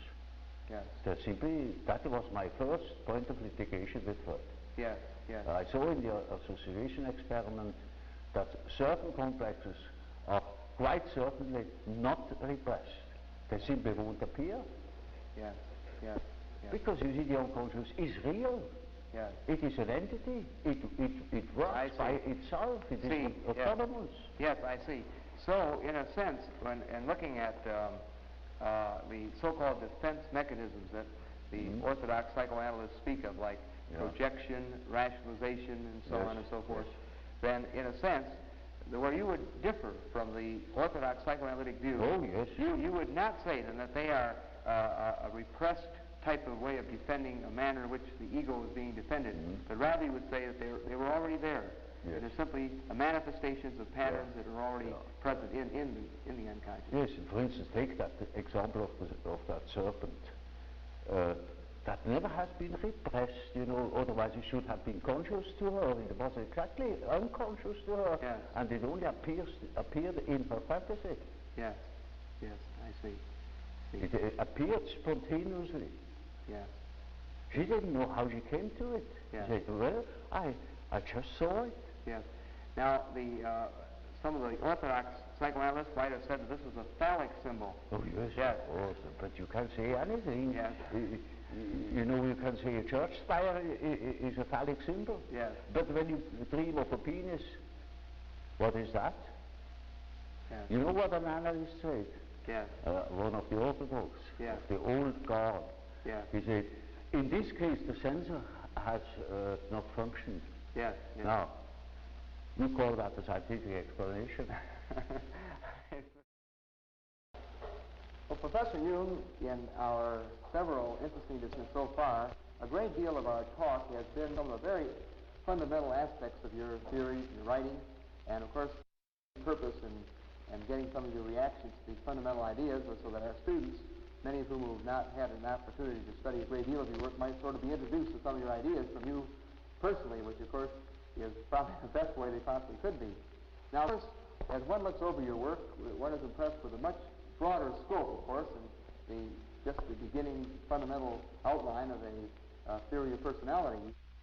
Well, of course, when you study human psychology, you can't help noticing that man's psychology doesn't only consist of the ramifications of instinct in his behavior. These instincts are not the only determinants. There are many others, and the study of man from his biological aspect only is by far insufficient to understand human psychology. It is absolutely necessary that you study man also in his social and general environments. Yes. And so you have to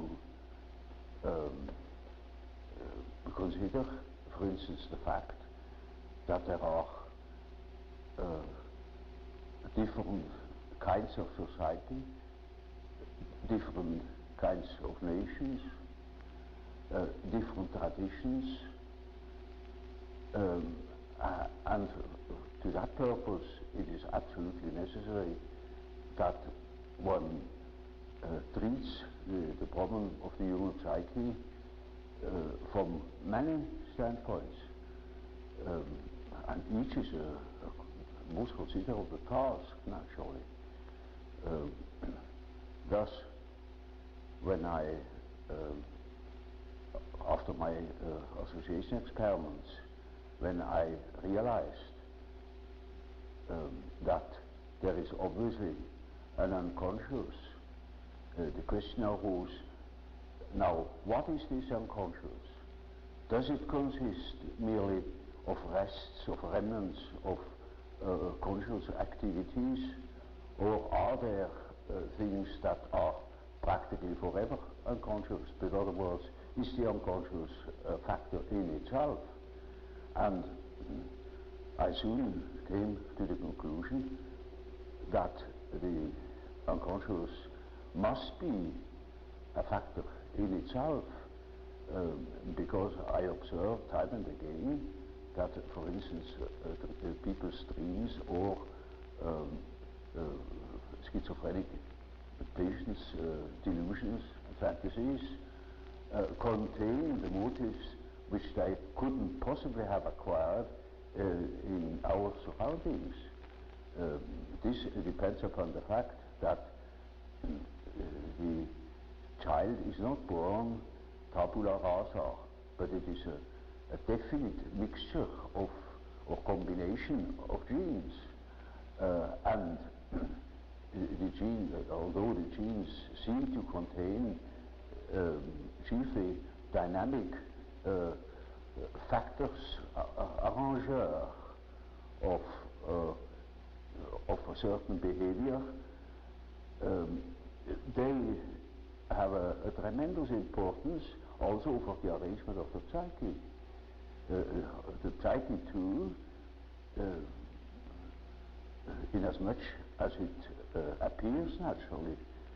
Before it appears you cannot study it, but inasmuch as it appears, it has certain qualities, it has a certain character, and that needs must depend upon the elements born in the child.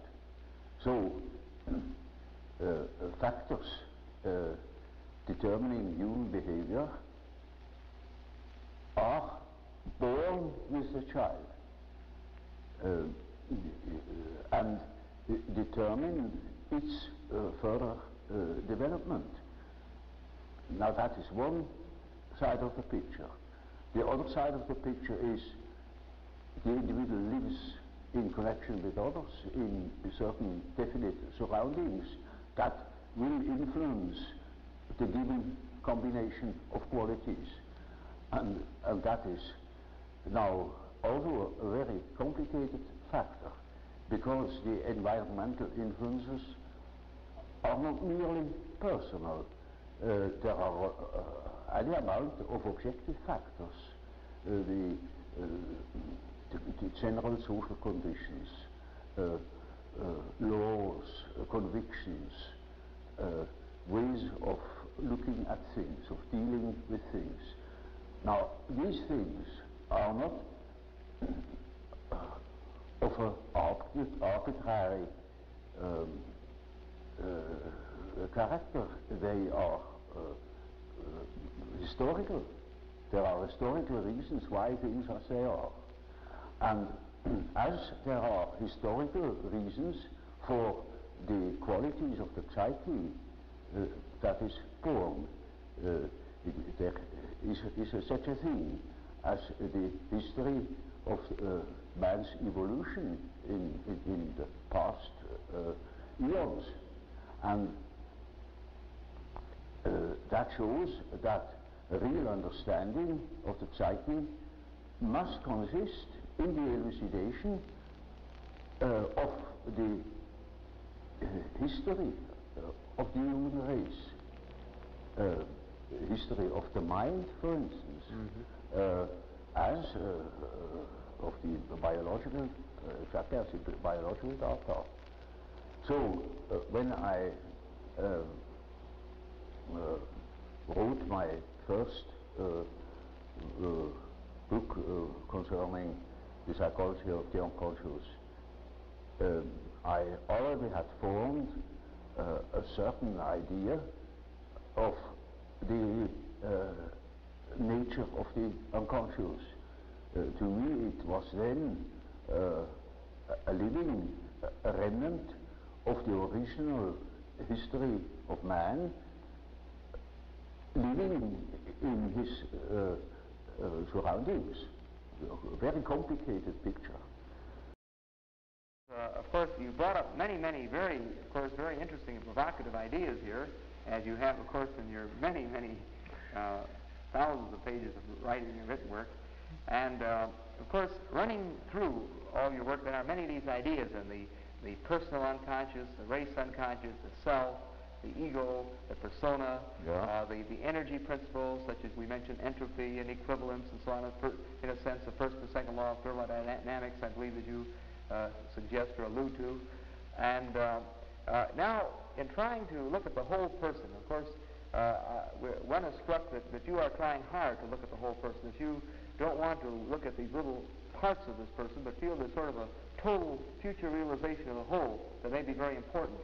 That you talk, for example, about a process of individuation, how this whole person emerges, if I'm not mistaken. Would you like to comment a little bit upon this process of individuation, this process, how all these factors move toward a whole, a totality? Well, you know, that's something quite simple. Take an acorn. Yes. Put it into the ground, it grows, and it becomes an oak. Yes. You see, that is man. Yes. Man develops from an egg. Yes. And develops into the whole man. Yes. And that is the law that is in him. Well, when you spoke with Dr. Einstein in your early discussions, you were saying earlier that he more or less tried out some of his ideas on you. Yeah. Did you ever bring to him the possibility or ask his opinion about the possibility that relativity might apply to psychic function? Did you ever discuss that particular point? Well, you see, you know how it is. When a man is so concentrated upon his own idea, yes. And when he is a mathematician on top of everything, then you are not welcome. Well, when you spoke with Dr. Einstein in your early discussions, you were saying earlier that he more or less tried out some of his ideas on you. Yeah. Did you ever bring to him the possibility or ask his opinion about the possibility that relativity might apply to psychic function? Did you ever discuss that particular point? Well, you see, you know how it is. When a man is so concentrated upon his own idea, and when he is a mathematician on top of everything, then you are not welcome. Yes, that's right. What year was it that you were friends with Einstein? When? Well, I wouldn't call myself a friend. I was simply the host. The host. What year was it approximately? And I tried to listen and to understand. And so there was little chance to insert some of my own ideas. Yes. Was this after he'd already formulated the relativity theory, or just before? Well, it was just when he worked on it. Just when he was working on it. Yes. That is very interesting. Right in the beginning. Yes. Yes. It was very interesting. Yes. Very interesting. In your dealings with Professor Toynbee, you know, we were discussing that you knew him, had contact with him. Have you gotten rather interested in his ideas of history? Oh yes, you see his ideas about the life of civilizations. That is ruled by archetypal forms. Yes. And Toynbee has seen that what I mean by the historical function of archetypal developments. I see. See, that is a mighty important determinant of human behavior that lasts for centuries or for thousands of years and expresses itself in symbols. Yes. Yes. Sometimes symbols you would think nothing of it. For instance, you know that the Russia, the Soviet republics, have that symbol of the red star. Yes. Now, it's a five-rayed red star. Yes. America has the five-rayed white star. Yes. They are enemies. Yes. They can't come together. Now, in the Middle Ages, for about at least 2,000 years, the red and the white is the couple. I see. That is ultimately destined to marry each other. Yes, I see. It's very, very interesting. You see? Very interesting, yes. And so, America is a sort of matriarchy in as much as most of the money is in the hands of women. Yeah, that's right. And Russia is the land of the little father. Yes. You see, that's a patriarchy. Yes, very, very interesting. And so it is father and mother, you know. The white woman, in Middle East they call it the white woman, the femina candida, and the servus rubeus, the red slave.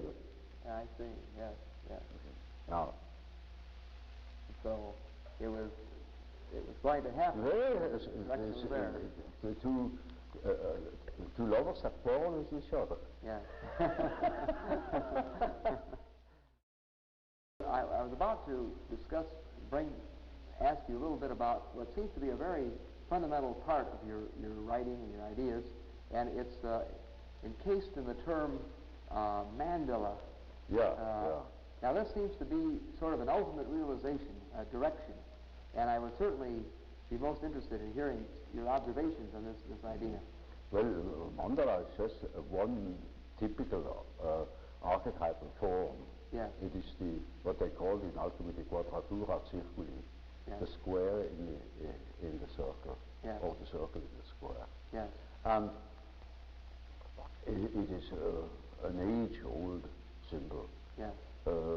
That goes right back in the prehistory of man, yes. and is all over the earth. Yes. And it either expresses the deity or the self. Yes. And these two terms are psychologically very much related. Yes. Which doesn't mean that I believe that God is a self or that the self is God. I see. I make that statement that yes. there is a psychological relation. Yes. And that can be, have plenty of evidence for it. Yes. And it is a very important archetype. It's the archetype of an inner order. I see. And it is always used in that sense, either to make the arrangement of the many aspects of the universe, a world scheme, or a scheme of our psyche. Yeah. And it expresses the fact that there is a center and a periphery. Yeah. And it tries to embrace the whole. It's a symbol of wholeness. Wholeness. So you see, in a moment where, say, during a treatment, when there is great disorder and chaos in a man's mind, yes. Then this symbol can appear as in the form of a mandala in a dream, or when he makes imaginary fantastical drawings or yes. something of the sort. There it spontaneously appears as a compensatory archetype, bringing order, showing the possibility of order. So sort of direction, a goal. Centeredness. Yes. Centeredness. Centeredness, yes. And it means a center which is not coincident with the ego, but with the wholeness. It is wholeness. Yes. Our wholeness, which I call the self. Yes. Self is the term for wholeness. Yes. And I'm not whole in my ego. My ego is a fragment yes, of my personality. Total self, yes. So you see that the center of a mandala is not the ego, it is the whole personality. The whole self. The center of the whole personality. Yes. And it plays a very great role in the East, for instance. But in the Middle Ages equally. Yes. And then it has been lost, it has been thought of as a mere sort of allegorical, decorative motive. But as a matter of fact, it is highly important and highly autonomous symbol that appears in dreams and so on, or in folklore. Yes.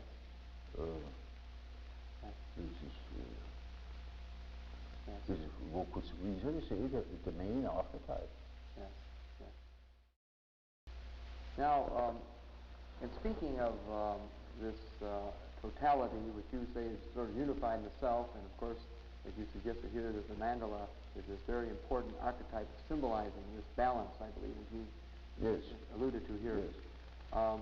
Of course, sometimes we try in psychology to start from whatever totality does exist in the individual and try to sort of look into underlying motivation, and we have recently used a great deal of certain types of testing that we call projective tests. And as you've already suggested, and we all know, of course, very well, that you certainly played a major role in developing this point of view with your word association method. Mm-hmm. And of course, to a great degree, another very interesting development, of course, in about 1922, Hermann Rorschach developed his ink blot or Rorschach test. Now, first of all, to even talk a little bit more about word association work, we've talked a little bit about it already. We've heard your comments on it. Would you like to, if we could here, perhaps get into it in a little bit more detail? Now, first of all, what are the ingredients of the word association test? What what is involved in the use of it? You mean the practical? Yes, the practical use of it. Yes.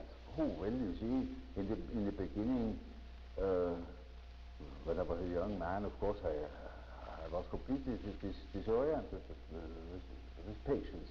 I didn't know where to begin or what to say. Yes, yes. And the association experiment has given me the chance to offer access to their unconscious. Yes. I learned about the things that did not tell me. Yes, yes. And I got a deep insight into the things they did not know. Yes, and yes. they discovered many things. Now, would you say that from responses, and as you say, complexes, or sort of emotional blocks? Yes, that was the main thing. Of course, this word complex, I know, is yes, a word that you originated. It's used very widely now. The gefühlsbetonte Komplex, that is, was my term. Yes, yes. Now, do you hope from these complexes or emotional blocks that you uncover as you administer this test to get at materials of the personal unconscious or the racial unconscious or all of the factors that influence this individual? You know, in the beginning there was no question of a collective unconscious or something like that. It is chiefly the ordinary personal complexes that I see. You weren't expecting to get into such depth with these. Among hundreds of complex associations, there might appear an archetypal element, but that wouldn't show particularly. Yes, yes. Now, that is not important. You know, it is like a Rorschach, a superficial orientation. Yes, yes. You knew Herman Rorschach, I believe, did you not? No, he has circumvented me as much as possible. Yes. But did you get to know him personally? No, you did not. No, you did I not. never saw him. Yes. No. In his intro-tensive and extra-tensive ideas, of course, he's talking a great deal about your introversion, extroversion ideas in his own interpretation. I was anathema because I had first said it, you see, and that is unforgivable. I never should have done. So you really didn't have any personal contact with Rorschach? No personal relation at all. No, I see. Are you familiar with his test? Have you seen his test, the Rorschach test? Yes, I know it. Yes.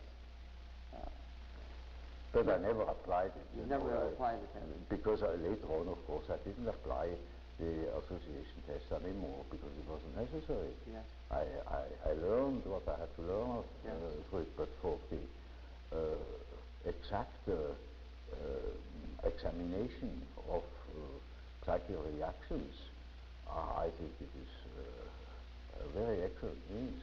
Yes, yes.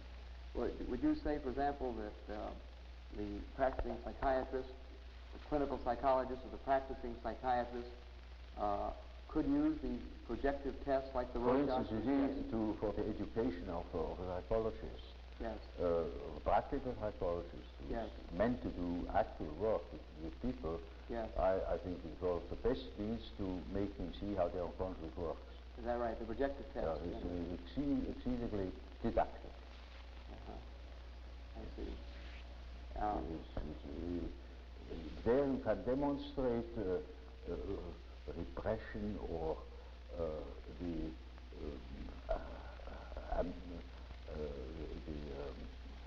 amnestic phenomena, the way in which people cover their emotions, and so on. Yes, yes. It is like an ordinary conversation, but seen and measured in its principles. Yeah. And that makes it so interesting. Yes. You observe all the things you observe in a conversation. Yes.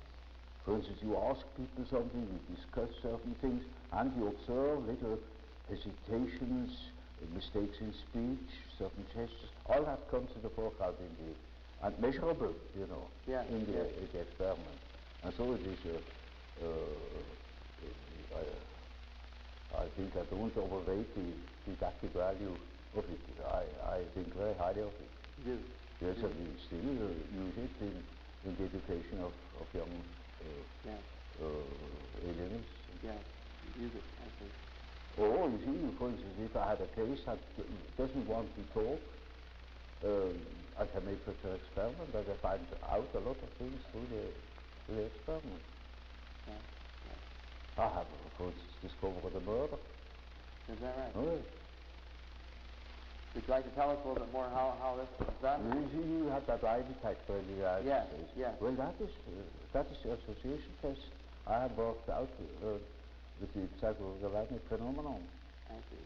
And we have done a lot of work also with the pneumograph to show the decrease of the volume of breathing under the influence of a complex. I see. That is one of the reasons of a tuberculosis that arises from such a condition. People have a very shallow breathing, don't ventilate the apices of the lungs anymore, and get a tuberculosis. Half of the tuberculosis cases are psychic. Yes, yes. Of course, this matter of psychic tubercular cases and so on, of course, gets us into a particularly interesting special case of motivation that we're talking a lot about in the United States today, and I'm sure that is of interest to you also. This is the whole area of psychosomatic medicine, the way our unconscious, emotional elements of the total personality. I have seen quite a lot of astounding cures of tuberculosis, chronic tuberculosis, by analysis, where people learn to breathe again. But it wouldn't have helped them if they had learned to breathe normally. That wouldn't have helped. But understanding what the complexes was, that has helped them. Yes. Well, when did you first become interested in the psychic factors of tuberculosis? Was it many years ago? When did you first become interested in the psychic factors of tuberculosis? Well, I was an alienist to begin with. I was always interested. Yes, oh, you were. Always interested, naturally. Yes, yes. Now, of course... presumably because I understood so little of it. Yes. Or I noticed that I understood so little. Yes. Now, the point that this leads to very logically is the point I started making a moment ago. I was sorry to interrupt you. But you see, this is very much the heart of a lot of our thinking today, the area of what we call psychosomatic medicine. Yes, yes. Where we are now, right now, becoming more and more interested in the very thing you're saying, how these emotional, how these unconscious, how these personality factors can actually have effect on the body. Mm-hmm. And, of course, the classic examples in the United States in the past have been, for example, the peptic ulcer, where they believe this is the case of where these emotional factors have actually created pathology in the body. Yes. And, of course, we've extended these ideas into many other areas. We, for example, feel that where there already is pathology, that these emotional factors can intensify it. Mm-hmm. Not only can it create it, but it can intensify existing pathology. Or sometimes there may be actually symptoms of pathology without these patterns. Now, for example, many of our physicians, or as you say, alienists in America, say that 60 or 70% of their patients are not individuals who have anything that really physically is wrong with them, but they have disorders that are of psychosomatic origin. Yeah, that's well known. Well, yes. Known since more than 50 years. Yes. But the question is how to cure them. Now, what is the, in speaking of these psychosomatic disturbances, and as you say, tuberculosis would be one example, and we are now, of course, very interested in further research in this matter in the United States, and for that matter in other parts of the world. Do you have any ideas as to why the patient selects this type of symptom for a problem? Why does he show his problem? He doesn't select them. He doesn't They happen to him. They happen to him. Mm-hmm. Now, you could ask us as well, when you are eaten by a crocodile, how you happen to select that crocodile. Yes. Now, it hasn't selected you. Yes. Now, of course, we mean this in a sense that unconsciously, why is selected? No, not even unconsciously. Not even consciously. Not even unconsciously. Yes. In other words, you don't believe that there's any way of tracing in the personality of the individual a reason why he must... You see, that is an extraordinary exaggeration of the importance of the subject. I see. As if he were choosing such things. Even unconsciously. They get him. Yes. Even unconsciously, there isn't this degree of free will. Yes, I see. Now, in the whole matter of psychosomatic medicine, they have now, for example, very recently hinted that cancer may have psychosomatic involvement. Yes. This doesn't surprise you? That Not at all. We know these things since long, you know. That 50 years ago, we already had these cases, you know, ulcer of the stomach, tuberculosis, chronic arthritis, skin diseases. Yes. All psychogenous under certain conditions. Yes. And even cancer, the fact that cancer may have... Well, you see, I couldn't swear. Yes. But I have seen cases where I thought now I should wonder whether there was not a psychogenic reason for that particular ailment. Yes. It came too conveniently. Too conveniently. Yeah. And so some of the studies that, for example, in the United States show that, for example, Jewish women practically never get cancer in the vaginal regions. Yes. We're more often to get cancer, say, in the breast regions, yes. as one example. Yes. And many things can be found out about cancer, I'm sure. You see, to us it was always a question how to treat these things, and anything is possible. Every disease has a psychological accompaniment. Yes. And it all depends, perhaps life depends upon it, whether you treat such a patient psychologically in the proper way or not. Yes. That can help tremendously. Yes. Even if you cannot prove in the least that the disease itself is psychogenous.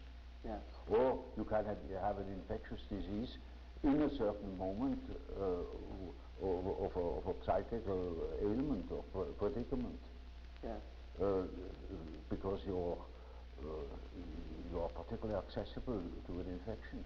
Yes. Because angina is such a typical psychological disease. Yes. Yes. Yet it is not psychological in its physical causation. Yes. Yes. It's just an infection. Yes. But why then? Well, it was a psychological moment. Yes. Yes. And you see, when it is established and there's high fever and an abscess, you cannot cure it by psychology. Yes. Yes. Yet it is quite possible that you can avoid it by a proper psychological attitude. Yes. Yes. So all of this interest in psychosomatic medicine is pretty old stuff to you. You've been watching this for a long time. These things are known here long ago. Yes. Yes. And so you're not at all surprised by the new developments. Well, for instance, yes. the toxic aspect of schizophrenia. Yes. I had published it 50 years ago. Yes. Just 50 years ago. Yes. Now one discovers it. Yes. You see, you are far ahead in America with technological things, but in psychological matters and such things, you're 50 years back. Yes. You simply don't understand it. And that's a fact. I'm sorry, you see, I don't want to tell you that's a general collective statement. Yes. You know, you simply are not yet aware of what there is. Yes. There are plenty more things than people have an idea of. I told you that case of that theologian who didn't even know what a horoscope was and thought it was esotericism. You see, everyone who says that I'm a mystic, you know, is just an idiot. Well, he doesn't understand the first word of psychology. Well, Professor Jung, in our several interesting discussions so far, a great deal of our talk has been some of the very fundamental aspects of your theories, your writing, and of course, purpose in getting some of your reactions to these fundamental ideas was so that our students, many of whom have not had an opportunity to study a great deal of your work, might sort of be introduced to some of your ideas from you personally, which of course is probably the best way they possibly could be. Now, first, as one looks over your work, one is impressed with a much broader scope, of course, and just the beginning fundamental outline of a theory of personality. Well, of course, when you study human psychology, you can't help noticing that man's psychology doesn't only consist of the ramifications of instinct in his behavior. These instincts are not the only determinants. There are many others, and the study of man from his biological aspect only is by far insufficient to understand human psychology. It is absolutely necessary that you study man also in his social and general environments. Yes. And so you have to consider, for instance, the fact that there are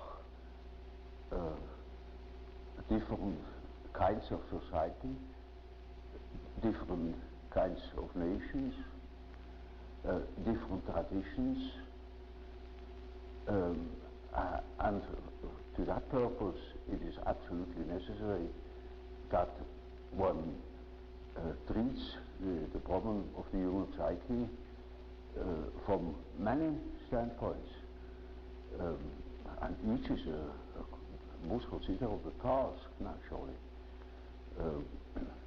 Thus, when I, after my association experiments, when I realized that there is obviously an unconscious, the question arose, now what is this unconscious? Does it consist merely of rests, of remnants of conscious activities, or are there things that are practically forever unconscious? In other words, is the unconscious factor in itself? And I soon came to the conclusion that the unconscious must be a factor in itself, because I observed time and again that, for instance, people's dreams or schizophrenic patients' delusions and fantasies contain the motives which they couldn't possibly have acquired in our surroundings. This depends upon the fact that the child is not born tabula rasa, but it is a definite mixture of or combination of genes, and the gene, although the genes seem to contain chiefly dynamic factors, arrangeurs of a certain behavior, they have a tremendous importance also for the arrangement of the psyche. The psyche too, inasmuch as it appears naturally, before it appears you cannot study it, but as much as it appears, it has certain qualities, it has a certain character, and that needs must depend upon the elements born in the child. So factors determining human behavior are born with the child and determine its further development. Now that is one side of the picture. The other side of the picture is the individual lives in connection with others in certain definite surroundings that will influence the given combination of qualities, and that is now also a very complicated factor, because the environmental influences are not merely personal. There are any amount of objective factors, the general social conditions, laws, convictions, ways of looking at things, of dealing with things. Now, these things are not of an arbitrary character. They are historical. There are historical reasons why things are as they are.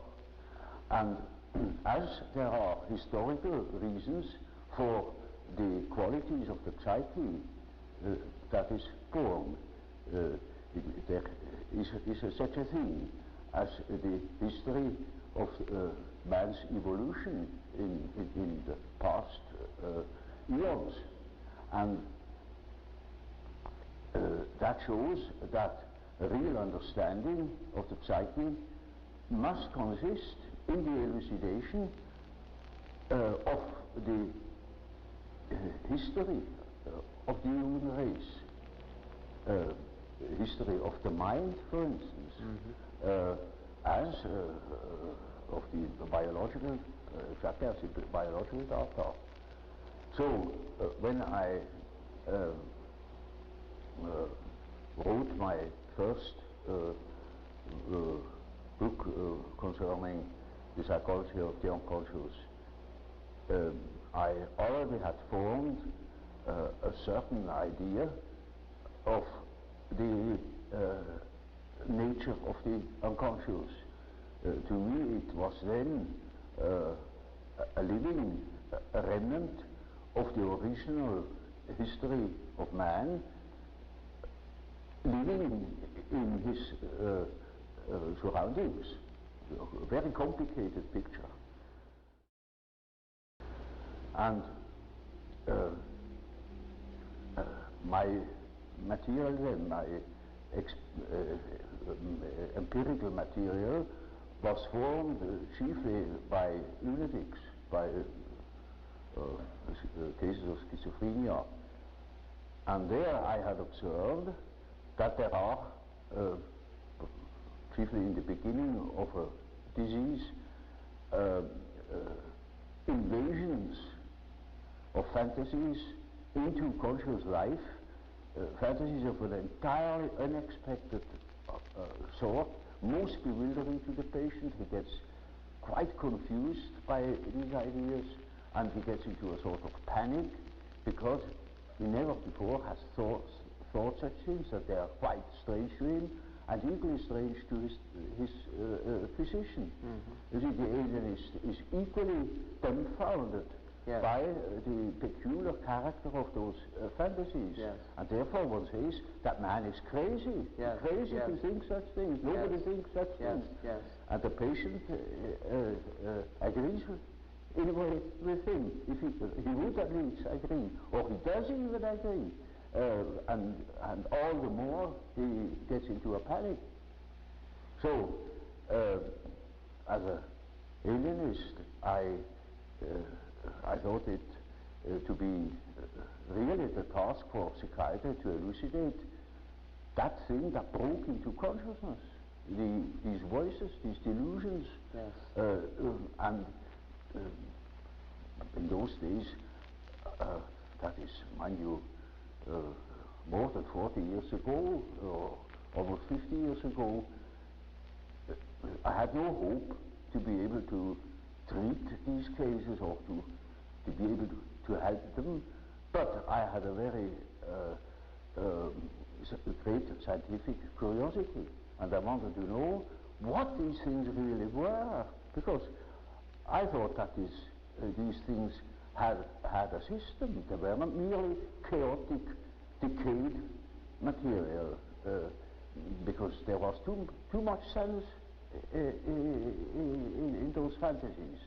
So what I did then was I studied cases of psychogenic diseases like hysteria, hysteric somnambulism and such things, where the content that came from the unconscious were in a readable condition, in an understandable condition.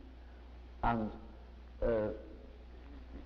then I saw that, in contradistinction to the schizophrenics, the mental contents of hysterics were of a humanly understandable character.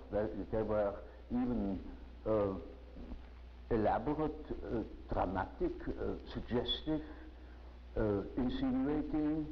So one could make out a second personality. Now, this is not the case in schizophrenia. There, the fantasies, on the contrary, are unsystematic, chaotic, and you cannot make out a proper second personality, apart from rare cases of a complicated nature. Now, I knew of psychopathic cases, just in the balance between schizophrenia and hysteria, where ideas came up, delusions that were not exactly hysterical, because they were singularly difficult to understand. It was sort of strange eruptions, and I thought that these cases could give me a better understanding. So I took the opportunity when Professor Jung, the old professor of psychology and philosophy at the University of Geneva, when he published a case of an American girl who had bestowed upon him a series of half poetic and romantic fantasies. He published that material without commenting on them. He gave it as an example of creative imagination. Now, when I read those fantasies, I saw this is exactly the material, and I was always a bit afraid when that people, when I tell of my personal experiences with patients, that they would say, "Oh, this is so merely suggestion, you know." Yes. I took that case because I surely had no hand in it. It was old Professor Jung, an authority. He was a friend of William James. I knew him personally, a very fine old man, and he certainly wouldn't be accused of having influenced the patient. Yes. And that is the reason why I analyzed these fantasies, and that that case became the object of a whole book called The Psychology of the Unconscious. It is called now Symbolisms of Transformation. Yes. And I have revised it after 40 years. It needed it, because it was in the first attempt. Yes. Yes. And there I tried to show that there is a sort of unconscious, I then simply called it the unconscious, that clearly produces things which are historical and not personal. Yes. It was mythological material of the nature of which wasn't understood, neither by Professor Flora nor by the patient. And there I tried for the first time to produce a picture of the functioning of the unconscious, a functioning which allowed certain conclusions as to the nature of the unconscious. Then, after I had written that book, that cost me my friendship with Freud, because he couldn't accept it. Yes. To him, the unconscious was a product of consciousness, yes. And it simply contained the remnants. I mean, it was a sort of storeroom where all of the discarded things of consciousness were heaped up and left. And but to me, the unconscious then was already a matrix, a sort of basis of consciousness of a creative nature, namely capable of autonomous acts, autonomous intrusions into consciousness. In other words, I took the existence of the unconscious for a real fact, or for a real autonomous factor capable of independent action. Yes. And now that was a problem, a psychological problem of the very first order. And that made me think, and furiously, because the whole of philosophy of our days has not yet recognized this fact, that we have a counter-actor in our unconscious, that in our psyche there are two. Consciousness is one factor, and there is another factor, equally important, that is the unconscious, that can interfere with consciousness anytime it pleases. And of course I say to myself now, this is very uncomfortable, because I think I am the only master in my house, but I must admit that there is another somebody in that house that can play tricks. And I had to deal with the unfortunate victims of that interference every day in my patients. So the next thing I wrote was in 1918, namely a disquisition about the relations between the ego and the unconscious, where I tried to formulate the experiences that are more or less regularly observable in cases where consciousness is exposed to unconscious data, or interferences or intrusions, where the unconscious is considered as an autonomous factor that has to be taken seriously,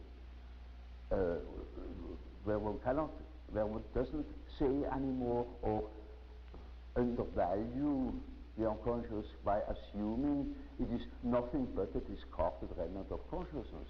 It is a factor in its own dignity, and a very important factor, because it can create the most horrible disturbances. Now, when that was a pamphlet I wrote, it was published in French, and nobody understood it. I saw that the reason why nobody understands it is that while nobody has a similar experience, because the question hasn't been pursued to such an end, namely that one has taken the unconscious seriously and considered it as a real factor that can determine human behavior to a very considerable degree. Do you think that the humanities are important for the individual who wants to study the individual?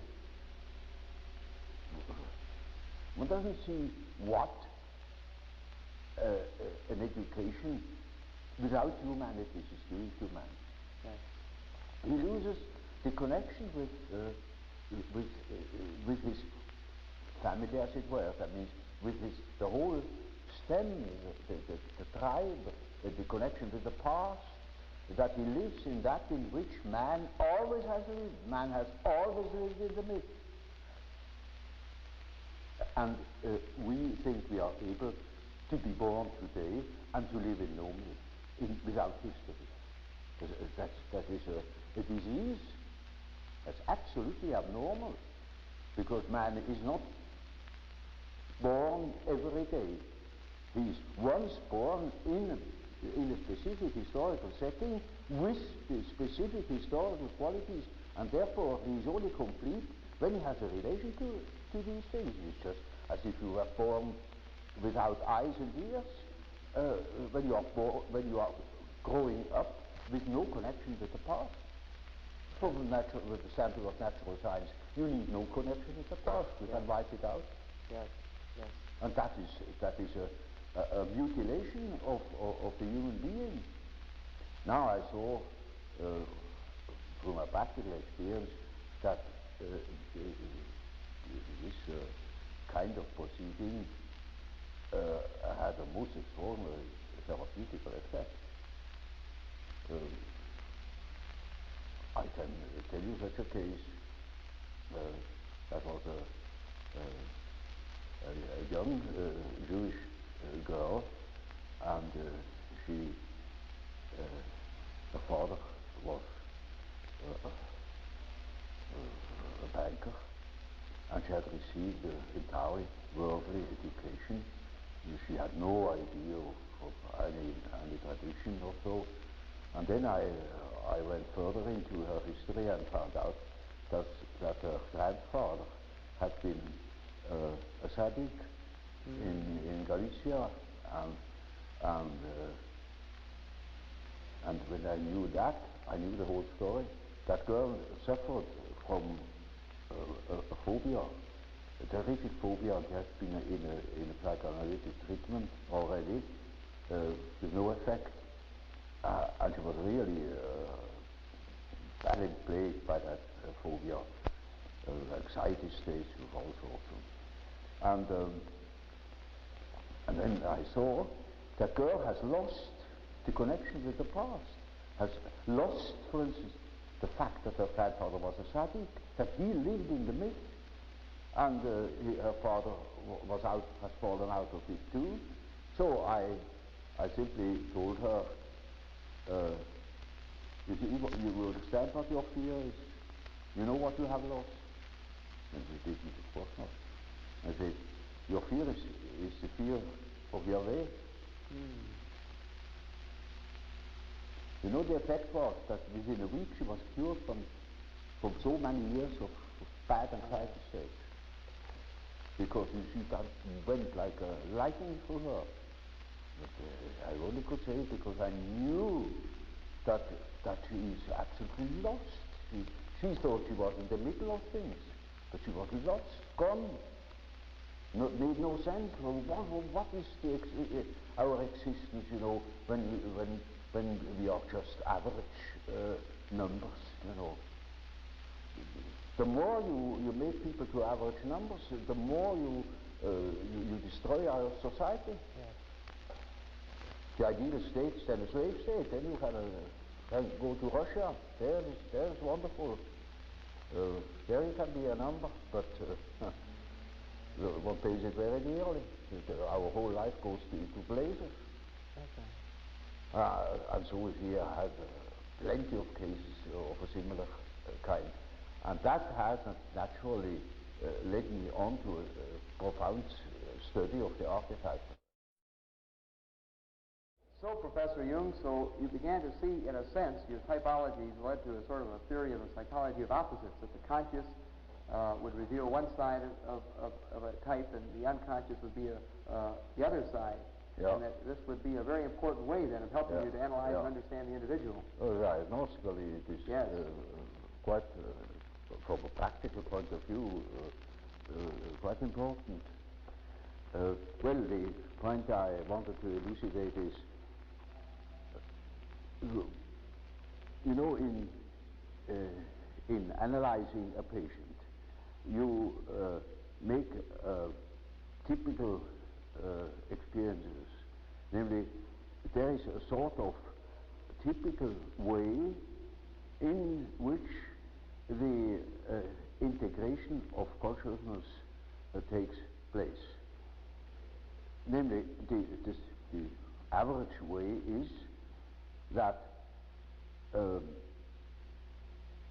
through the analysis of dreams, for instance, you become acquainted with the contents of the unconscious. I already told you this, to begin with all personal material. Yes. Subjective questions, questions of the individual's difficulties in adapting to environmental conditions, and so on. Yes. Now, it is a regular observation that when you talk to an individual, and this individual gives you insight into its inner preoccupations, interests, emotions, in other words, hands over his personal complexes, then you get slowly and nilly-willy into the situation of a sort of authority. Yes. A point of, you become a point of reference. You know you are in possession of all the important items in a person's development. I remember, for instance, I analyzed a very well-known American politician, and he told me, oh, any amount of the secrets of his trade. And suddenly he jumped up and said, by God, what have I done? You know, you get $1 million for what I have told you now. And I said, well, I'm not interested. You can sleep in peace, I shall not betray you. I forget it within a fortnight. Now you see, that shows that the things people hand out are not merely indifferent things. When it comes to something important, emotionally important, then they hand out themselves. They hand out a big emotional value, as if they were handing over a large sum, as if they were trusting you with the administration of their estate. Yes. And they're entirely in your hands. Yes. Often, I hear things that could ruin those people utterly if they're publicly known.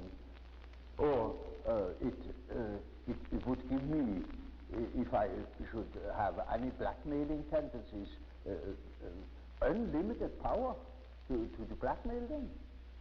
Now you see, that creates an emotional relationship to the analyst. And that is what Freud called the transform. Yes. Which is a central problem of analytic psychology. It is just so as if these people had handed out their whole existence, and that can have very peculiar effects upon the individual. Either they hate you for it or they love you for it. Yeah. But you are not indifferent to them. And there is then a sort of emotional relation between the patient and the doctor. Yes. Now, when you hand out such materials, then these contents are associated with all the important persons in the life of a patient. Now, the most important persons are usually father and mother. Yeah. That comes up from childhood. The first troubles are with the parents as a rule. So, in handing over your infantile memories about the father or about the mother, you hand over also the image of father and mother. Then it is just as if the doctor had taken the place of the father, even of the mother. I had quite a number of male patients that called me Mother Jung, because they handed over the mother to me. Yes, yes. Curiously enough. Yes. But you see, that's quite irrespective of the personality of the analyst. It is simply disregarded. He functions as if he were the mother, or he functions as if he were the father, the central authority. And now that is what one calls transference. That's a case, a particular case of projection. Yes. Now yes. Freud doesn't exactly call it projection; he calls it transference. Yes. That is an allusion to the old and superstitious idea of handing over a disease, yes. transferring a disease upon an animal, or handing over the sin upon a scapegoat, and yes. scapegoat takes it out into the desert and makes it disappear. Yes, yes. So they hand over themselves in the hope that I can swallow that stuff and digest it for them. And so I'm in loco parentis and have a high authority. Naturally, I'm also persecuted by the corresponding resistances, by all the manifold emotional reactions they have had against their parents. Now, that is the stuff you have to work through first in analyzing the situation, because a patient in such a condition is not free, he is the slave, he's utterly dependent upon the doctor, like a patient with an open abdomen on the operation table. Yes. He is in the hands of the surgeon for better or worse. And so the thing must be finished, and so we have to work through that condition in the hope that we arrive in a situation where the patient is able to see that I'm not the father or not the mother, that I am an ordinary human being. Now, everybody naturally should assume that such a thing would be possible. For instance, that a patient could arrive at such an insight when he's not a complete idiot, that I am just a doctor and not that emotional figure of their fantasies. But that is very often not the case. So I had a case that was an intelligent young woman. She was a student of philosophy, very good mind, where one could expect easily that she would see that I am not the parental authority. But she was utterly unable to get out of this delusion. And in such a case, one always had recourse to the dreams. It is just as if one would ask the unconscious, now what do you say to such a condition? You see, she says, the unconscious, of course I know you are not my father, but I just feel like that, it is like that, I depend upon you. And I say, now you see what the unconscious says. Now the unconscious produced dreams in which I really assumed a very curious role. You know, she was a little infant, she was sitting on my knees, I held her in my arms, I was a very tender father to the little girl, you know, and more, her dreams became emphatic in that respect, namely that I was a sort of giant, and she is a very little, frail human thing, you know, and quite a little girl in the hands of an enormous being. And the last dream of that series was, I cannot tell you all the dreams, was that it was out in nature. I stood in a field of wheat, an enormous field of wheat that was ripe for harvest. And I was a giant. And I held her in my arm like a baby. And the wind was blowing over that field of wheat. Now you know when the wind is blowing over wheat field, these waves in the wheat field. Yes. And with these waves I swayed like that. putting her as if it were to sleep, you know. And she felt as being in the arms of the Godhead. And I thought, now the harvest is ripe, and I must tell her. And I told her, you see, what you want and what you project into me, because you are not conscious of it, is you have the idea of a deity you don't possess. Therefore you see it in me. Yes. That clicked. Because, you know, she had a rather intense religious education. Of course, it all vanished later on. And something disappeared from her world. Her world became merely personal, and that religious conception of the world was non-existent, apparently. But you see, the idea of a deity is not an intellectual idea. It is an archetype. It's an archetypal idea. Therefore, you find it practically everywhere under this or another name. You know, even if it has the name mana, it is an all-powerful, extraordinary effect or quality, even if it's not personal at all. And so she suddenly became aware of an entirely heathenish image that comes fresh from the archetype. She had not the idea of a Christian God or of an Old Testament Yahweh.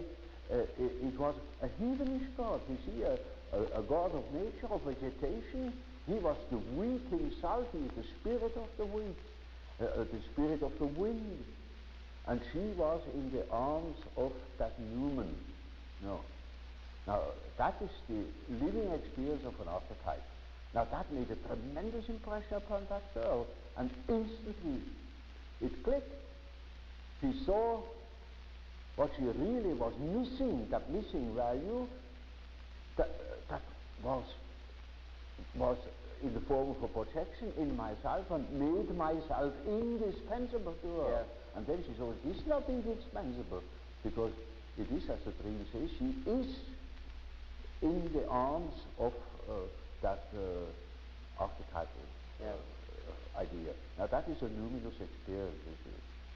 And that is the thing that people are looking for. Yes. An archetypal experience that gives them an incorruptible value. You see, they depend upon other conditions, they depend upon their desires, their ambitions, depend upon other people, because they have no value in themselves. They have nothing in themselves. They are only rational, and they are not in the possession of a treasure that would make them independent. But when that girl can hold that experience, then she doesn't depend anymore. She cannot depend anymore, because that value is in herself, and that is a sort of liberation. Yeah. And that is, of course, makes her complete, you know. In as much as she can realize such a luminous experience, she is able to continue her path, her way, her individuation. The acorn can become an oak and not a donkey. Nature will take her course. She will become that which she is from the beginning. Now, having seen such cases, quite a number of such cases, that of course has given me a motive to study the archetypes, because I began to see that the structure of what I then call the collective unconscious is really a sort of agglomeration of such typical images, of which each has a numinous quality, you know. The archetypes are at the same time dynamic. They are instinctual images that are not intellectually invented. They are always there, and they produce certain processes in the unconscious one could best compare with myths. That's the origin of mythology. Now, having seen such cases, quite a number of such cases, that of course has given me a motive to study the archetypes, because I began to see that the structure of what I then call the collective unconscious is really a sort of agglomeration of such typical images, of which each has a numinous quality, you know. The archetypes are at the same time dynamic. They are instinctual images that are not intellectually invented. They are always there, and they produce certain processes in the unconscious one could best compare with myths. That's the origin of mythology. Mythology is a pronouncing of series of images that formulate the life of archetypes. And so the statements of every religion, of many poets and so on, are statements about the inner mythological process, which is a necessity, because man is not complete if he is not conscious of that aspect of things. So, you see, a man is not complete when he lives in a world of statistical truth. He must live in a world of his biological truth. That is his biological truth. That is not merely statistics. It is the expression of what he really is, as what he feels himself. So you see, somebody without the mythology is merely an effect of statistics, as it were. It is an average phenomenon. And while the truth is, the carriers of life are individuals, not average numbers. Yes. Yet our natural science makes everything to an average, reduces everything to an average, and of course all the individual qualities are wiped out. That of course is most unbecoming. It is unhygienic. It deprives people of their specific values where they are individuals. It deprives them of the most important experiences of their life, where they experience their own value, namely the creative background of their personality. Now, see, the trouble is that nobody understands these things apparently. It's just quite strange. Do you think that the humanities are important for the individual who wants to study the individual? One doesn't see what an education without humanities is doing to man. Yes. He loses the connection with his family, as it were. That means with the whole stem, the tribe, the connection with the past, that he lives in that in which man always has lived. Man has always lived in the myth. And we think we are able to be born today and to live in no myth, without history. That is a disease. That's absolutely abnormal, because man is not born every day. He is once born in a specific historical setting with specific historical qualities, and therefore he is only complete when he has a relation to these things. It's just as if you were born without eyes and ears, when you are growing up with no connection with the past. From with the standpoint of natural science, you need no connection with the past. You can wipe it out. Yes, yes. And that is a mutilation of the human being. Now I saw through my practical experience that this kind of proceeding had a most extraordinary therapeutical effect. I can tell you such a case. That was a young Jewish girl, and her father was a banker, and she had received an entirely worldly education. She had no idea of any tradition or so. And then I went further into her history and found out that her grandfather had been a tzaddik in Galicia, and when I knew that, I knew the whole story.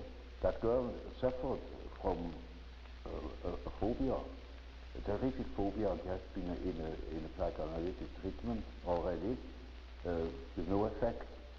And she was really badly plagued by that phobia, anxiety states of all sorts. And then I saw that girl has lost the connection with the past, has lost, for instance, the fact that her grandfather was a tzaddik, that he lived in the myth, and her father has fallen out of it too. So I simply told her, you understand what your fear is? You know what you have lost? And she didn't, of course not. I said, your fear is the fear of Yahweh. You know, the effect was that within a week she was cured from so many years of bad anxiety states. Because she went like a lightning through her. But, I only could say it because I knew that she is absolutely lost. She thought she was in the middle of things, but she was lost, gone. Made no sense. What is our existence? You know, when we are just average numbers. You know, the more you make people to average numbers, the more you destroy our society. Yes. The ideal state is then a slave state. Then you can go to Russia. There's wonderful. There you can be a number, but one pays it very dearly. Our whole life goes into blazes. Okay. And so we here have plenty of cases of a similar kind. And that has naturally led me on to a profound study of the archetype. I got more respectful of archetypes, and now, by Jove, that thing should be taken into account. That is an enormous factor, very important for our further development and for our well-being. Now, it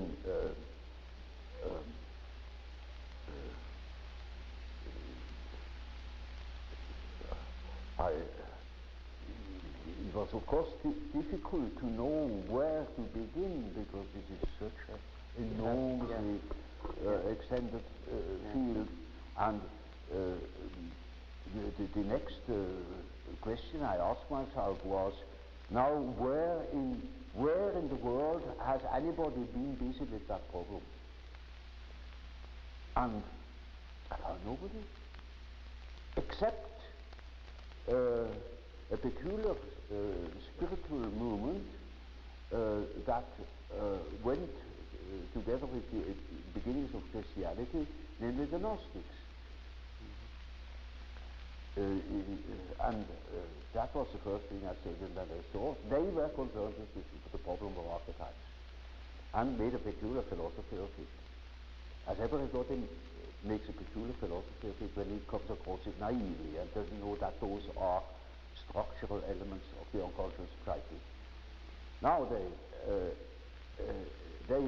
have lived in the first, second, and third century, and what was in between? Nothing.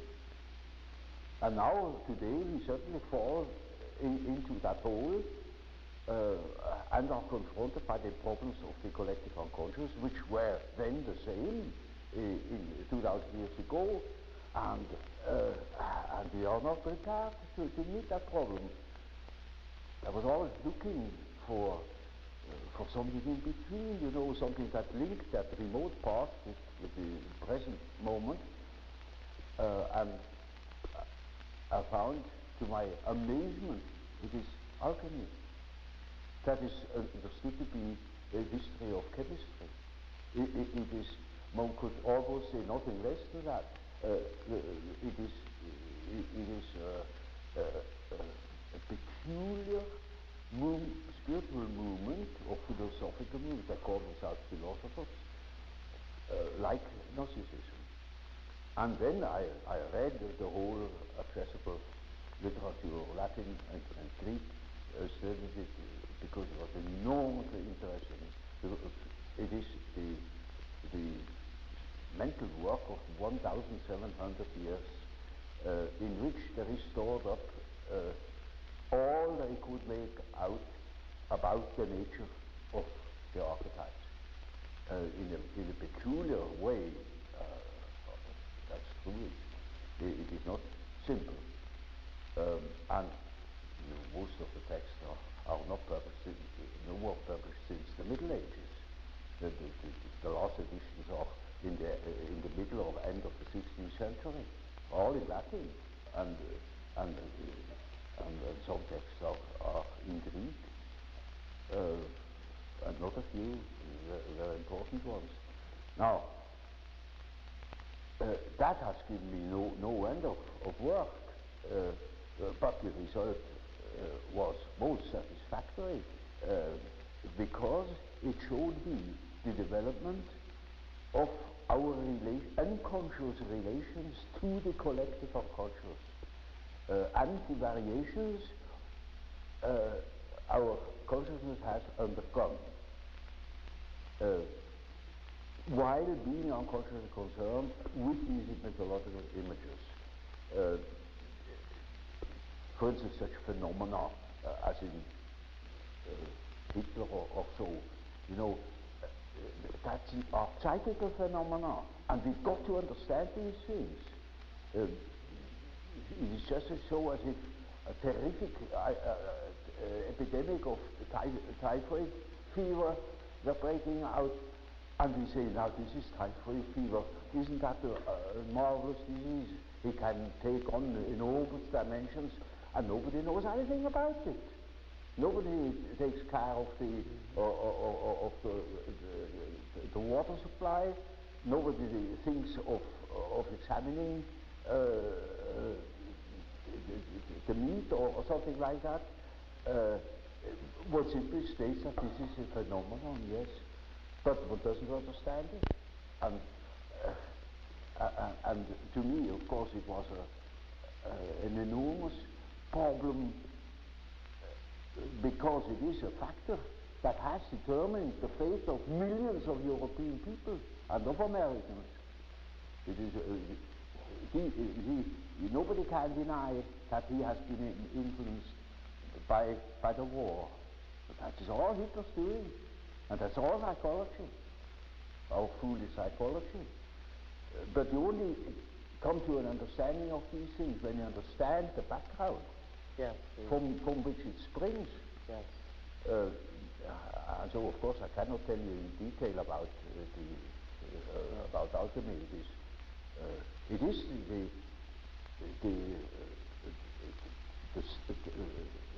the basis of our modern way of perceiving things, and therefore it is as if it were right under the threshold of consciousness.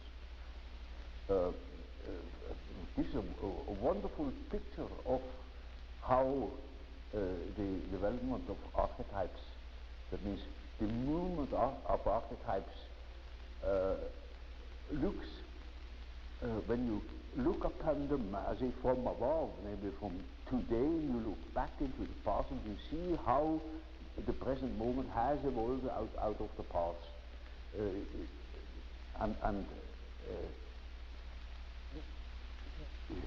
is just as if the alchemistic philosophy, it sounds very curious. We should give it an entirely different name. It has a different name, it's called Hermetic philosophy. Of course, that conveys just as little as the term alchemy. Yeah. It is the parallel development, as Gnosticism was, to the conscious development, say, of Christianity, of our Christian philosophy, of the whole psychology of the Middle Ages. And so, you see, in our days, we have such and such view of the world, such and such a philosophy, but in the unconscious we have a different one. And that we can see through the example of the alchemistic philosophy that behaves towards the medieval consciousness exactly like the unconscious behaves to ourselves. And we can construct or even predict our the unconscious of our days when we know what it has been yesterday. Now that is, with a few words, the development of my ideas.